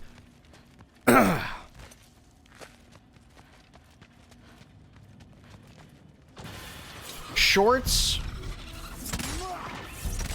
can be fun to make, but they also really annoy me. Shorts, YouTube shorts really, really annoy me. Same thing with TikTok.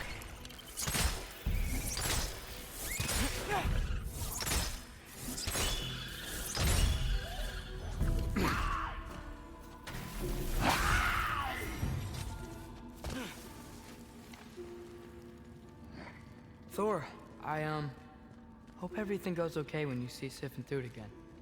Well, hoping's better than thinking. It's...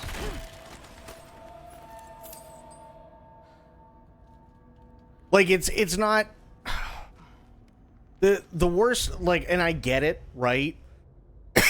Like, you can get a few hundred views off a short, and that's cool.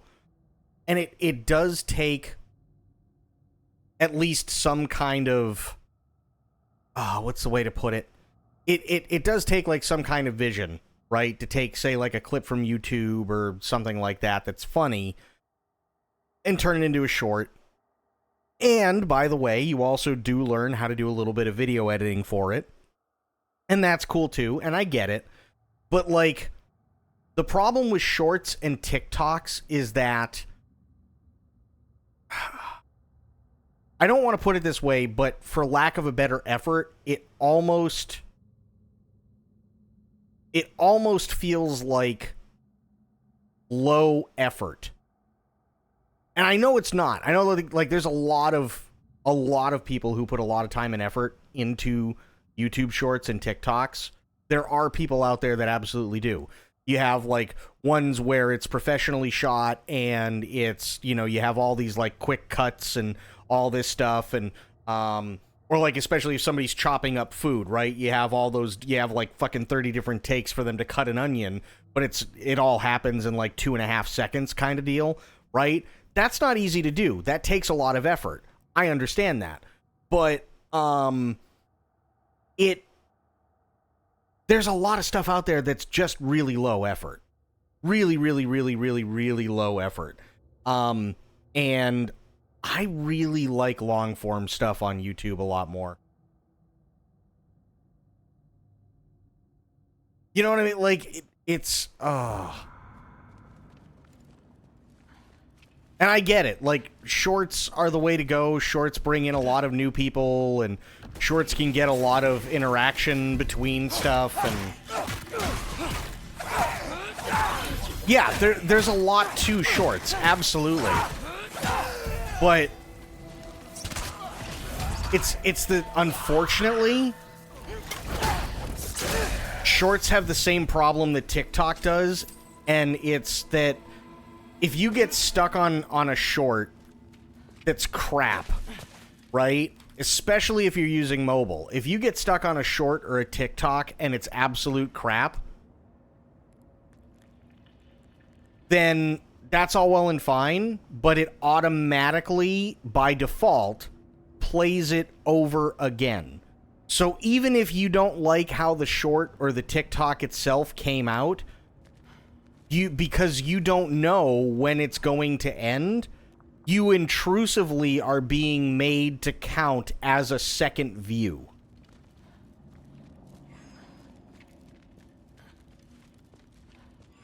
And that's really, really, really insidious.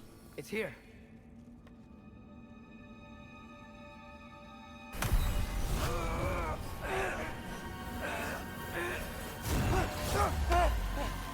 Gotcha. Phew. That was close.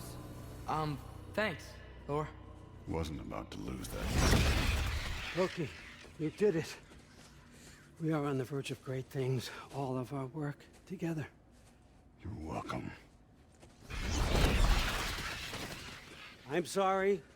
You are here. Why? His father murdered Heimdall. Forseti has proof. Take him. No. Leave him alone. I command it. You said no more Aesir blood would be spilled. You said family comes first. You don't think that this is retribution for him being here? He's put your granddaughter in danger. He's made your son miserable. Loki didn't kill Heimdall. His father did. Your daughter is old enough to make her own mistakes. And your husband started drinking again, all on his own. Dismissed! You two, a word.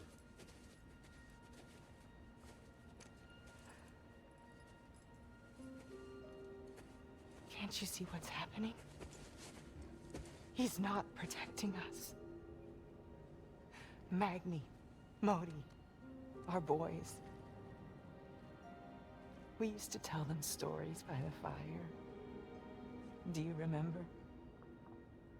Sure, so like ads, you either like them or you don't, and they're just getting in the way of what you actually want to see. No, I mean, you can, for instance, especially for streamers, you can use it as a way to get people over to your channel, and in some instances, for me, it has, right? And there's nothing wrong with that. The problem is the insidious, for me, the problem is the insidious nature of YouTube Shorts and TikToks. Because you don't know when the video is going to end the first time you see something, so you have to wait until the thing starts again before you actually stop it, right? That means that it counts as a second view. So even if you don't like how the short or the TikTok ends, you've already given the person that uploaded it 2 views. So that means that literally, at the very least, anything that you put up as a YouTube short or a TikTok in terms of people actually sitting down and watching it because there was some sort of interest has to be cut down by at least half. It's a very, very, very insidious and intrusive thing. And that's what I really don't like about them. We would play and laugh until the sun sank and they fell asleep in our laps. They were thrown at the Allfather's problems like brittle knives to a mountain face. And for what? What if Thrud's next?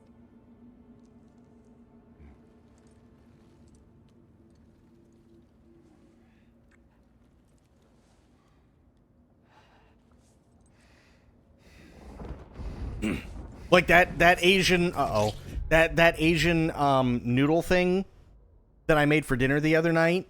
That came out great, but you really, really, really have to mix it, right? I found that on a YouTube short. Problem though. The problem with the YouTube short is it doesn't give you any measurements of anything. So you have to eyeball it. Now, thankfully, I'm really, really, really good with eyeballing stuff like that. But for everybody else, they just look at it and go, oh yeah, that's cool. And then they go somewhere else. But now I have to sit there and I have to watch it at least 8 or 9 times to go, okay, so this is where this thing happens. This is how much he's using. This is the type of thing that he's using. This is roughly a teaspoon. This is a tablespoon. This is like these things. And then I write everything down so that I can adjust accordingly. Now, I'm actively giving people, right? I'm actively giving people those views because I want to check it out, and that's fine. But if I'm just watching one that pops up, if I don't know how it ends, and it just ends and starts over again, that automatically counts as a second view. No. I'm not saying you're missing the point, True. The point is that if I go and I actively like need to look at everything, they're doing that on purpose because it gives them more views, and it's a neat little trick. But if you're interested enough, you will go back and watch it X amount of time because you're interested in the recipe. I don't have any issue with that. I have an issue with, here's a low effort TikTok or YouTube short, and because initially you don't know how the thing ends, you have to wait for it to start again, but it doesn't matter if you wait for it to start again or forget, okay, time is up, because as soon as it starts over, you've just given them a second view. And that's how it counts in the algorithm, right? So it's a very, very, very insidious thing by nature, because the thing will just sit there and keep looping. Right? That's all it is. So if you fall asleep and you got your phone on, right, and you're in the middle of watching a TikTok, or you're in the middle of watching a YouTube short or something like that, now whoever owns that TikTok video or that YouTube short, if you fall asleep for 45 minutes, you've literally just given them at the very least 1,000 views on whatever that content is. And you didn't mean to. But the algorithm picks it up as all those views because it just keeps playing on a loop. It's really, really, really shitty. Really shitty. At least with the long form videos, or even like the 2 or the 5 minute videos, you know, stuff like that for YouTube, when it stops, it'll either, depending on how you have it, it'll either autoplay another video that is set up to go next, or if you don't have it on autoplay, it'll just stop, right? So if you fall asleep, who cares? It'll just sit at the screen where the video's ended. It won't start up again. So yeah, just by the very nature of how YouTube Shorts and TikToks work, by default, is very, very, very insidious. That's why I don't particularly care for them. You kill my sons. Sleep in their beds. Turn my father against me. My daughter. I have no idea what's happening. You know, I finally thought of something I can teach you. Hey, young. Sindri better be right. Where you?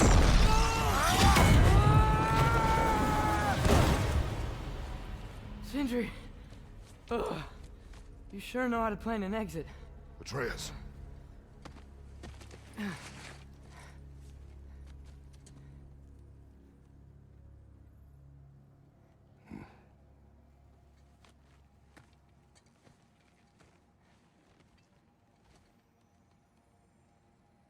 Glad you're safe, lad. Got out just in time. Pretty sure I burned my bridges in Asgard, though. Wait, why were you out here? Sindri told us where you would arrive should you find trouble. Oh, thought you might have been exploring without me. No, lad. Your dad was just concerned. Though, now that you mention it... Lemire. Brother, please. It's all so crowded and tense back home. Don't you miss the three of us out finding our own adventures? Putting off the inevitable. Exactly. It's not the worst idea. I do want to show everyone the mask, but it'll keep.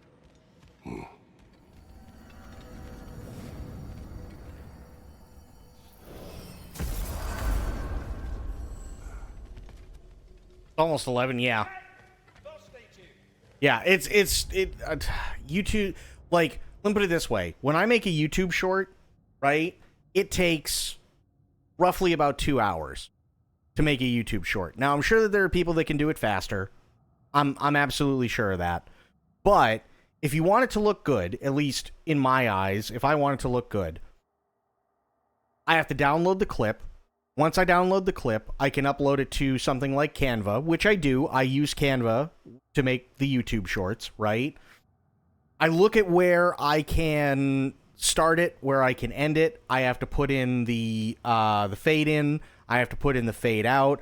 I have to put in the I have to put in the subtitles. I have to put in, like, the stupid little things here and there. I have to do it frame by frame. I put, I put the Twitch logo, and then I put my name next to it, and all that good stuff. And then I render it, and then I export it back to my computer. And then once I export it back to my computer, I go to YouTube, and then I upload it. And then I have to fill out all the information for the thing, and then I have to let YouTube upload it and scrub through it and make sure that it's not going to be blocked or banned or anything like that. And then if I want extra stuff through YouTube, I can put it in, and if I don't, I can just go, okay, yeah, let's do it. And then they give me the option, well, do you want to premiere it, or do you want to just release it? And if I want to premiere it, which I don't, then that becomes a whole big thing. If I just want to release it, I can just hit release now and make public, and then it uploads that, but that all takes 2 hours. And it's 2 hours, quite literally, for something that's maybe 30 seconds to a full minute long. And that's a lot of work for not a whole lot of payoff. You know what I mean? Like, and then it's like, at best, you're only getting 2 views per person that view it most of the time. And that's assuming that they don't like it, right? If they do like it, you'll probably get more views. If they don't, you're getting at least 2 views. So it's really, really, really insidious and weird. It's really weird.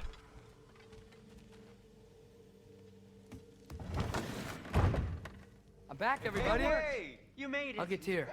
Join us at the table if you're ready to stay. See? I told you the key would get him home. Because you tapped it with a hammer. Dwarven magic makes no sense. Right?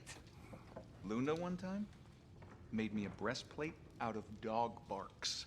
I still can't figure that one out. Are you okay? I'm fine. I just hope unlocking this thing was worth the cost. You have it. What did it show you? Can I sit down? Use it. They found out about Heimdall. I had to run. But at least Odin can't use it either.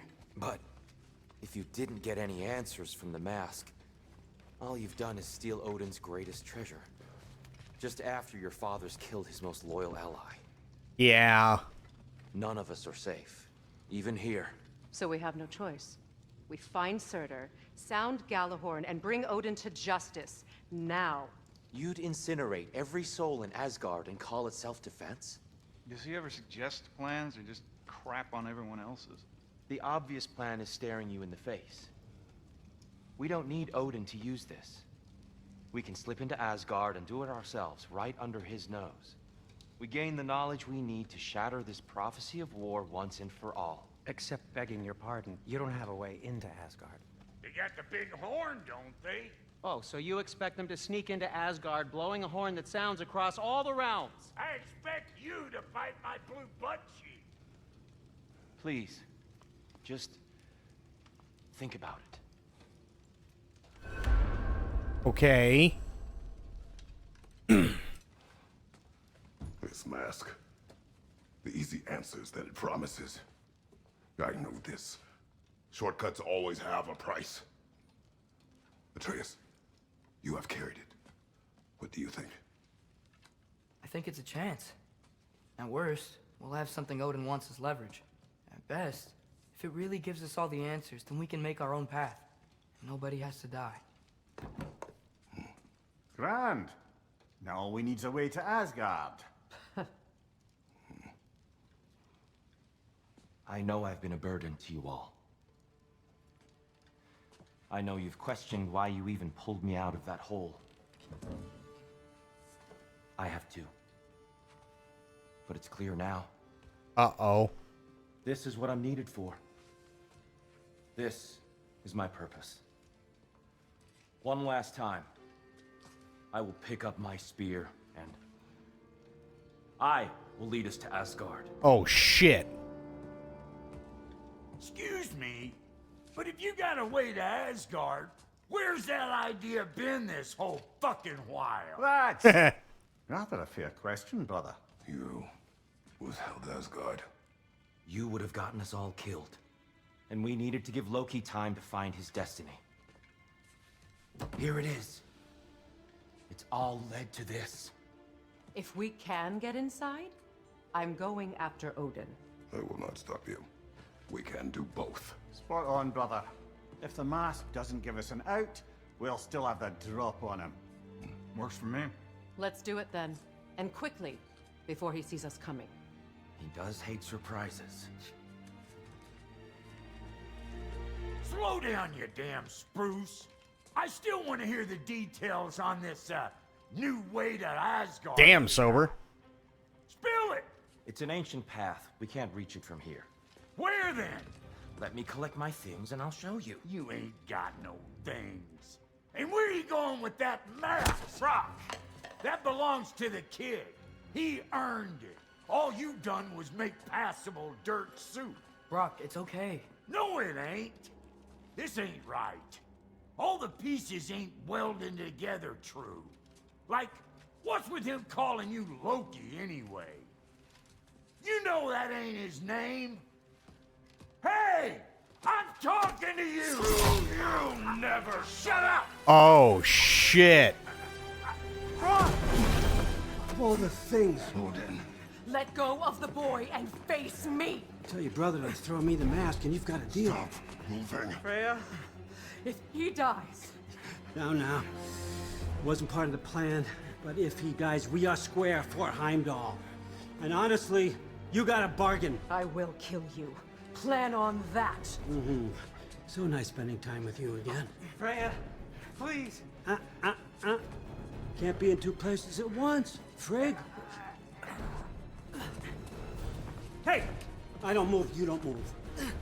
Don't do anything you'll regret. I regret many things. Killing you will not be one of them. Let's what's on. I'm in control! Here! Throw me the mask! Now!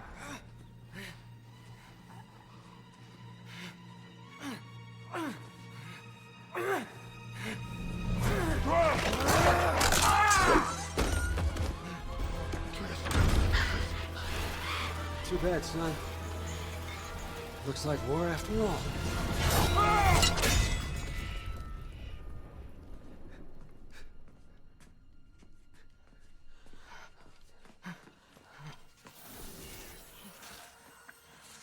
Please, you have to save him. You have to. He can't. You can't. Maybe if I go back to the lake. Stop it.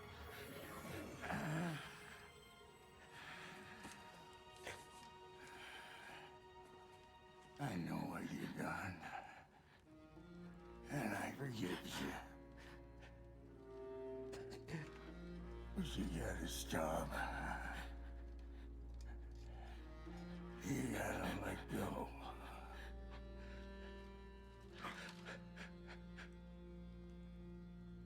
Bro.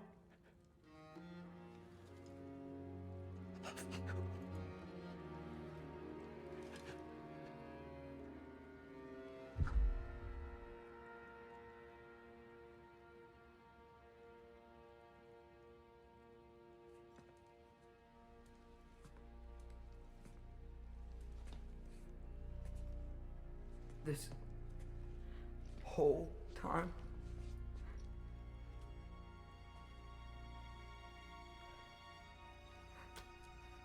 So,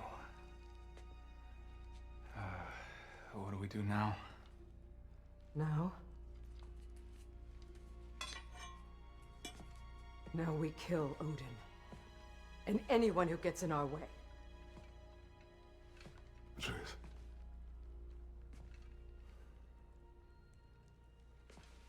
Come. What? Where? It does not matter. Where are you going?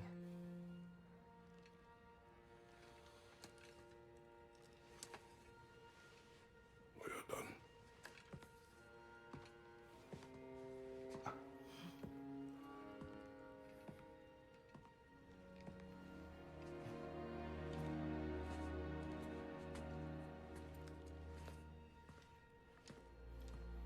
You can't run away from this, Kratos.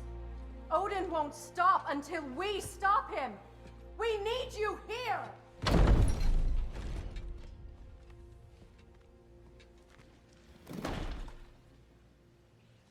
Damn.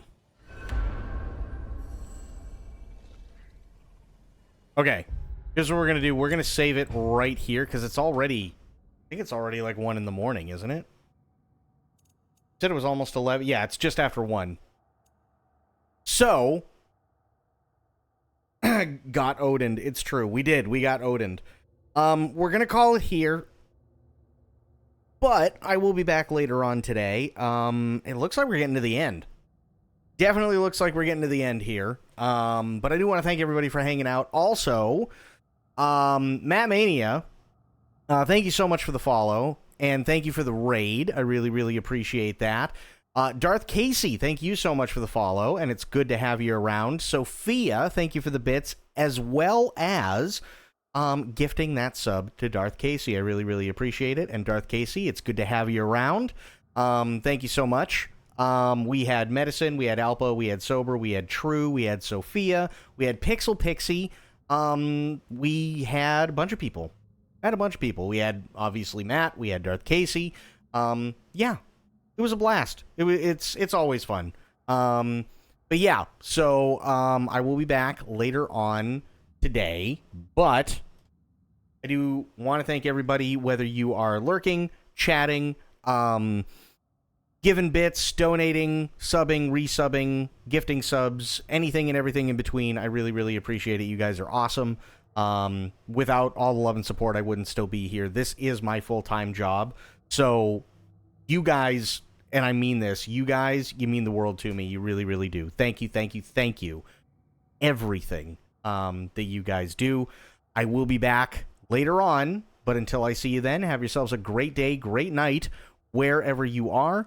Be good to yourselves, be good to one another, stay safe, stay frosty, and of course, the #1 golden rule around here, try to remember some of the basics of EQC. And I will be seeing you guys later on. Thank you so much, everybody. Really, really appreciate you. Yeah, have yourselves a good one, and I will see you later on. Take care, everyone. Thanks so much again. Bye now.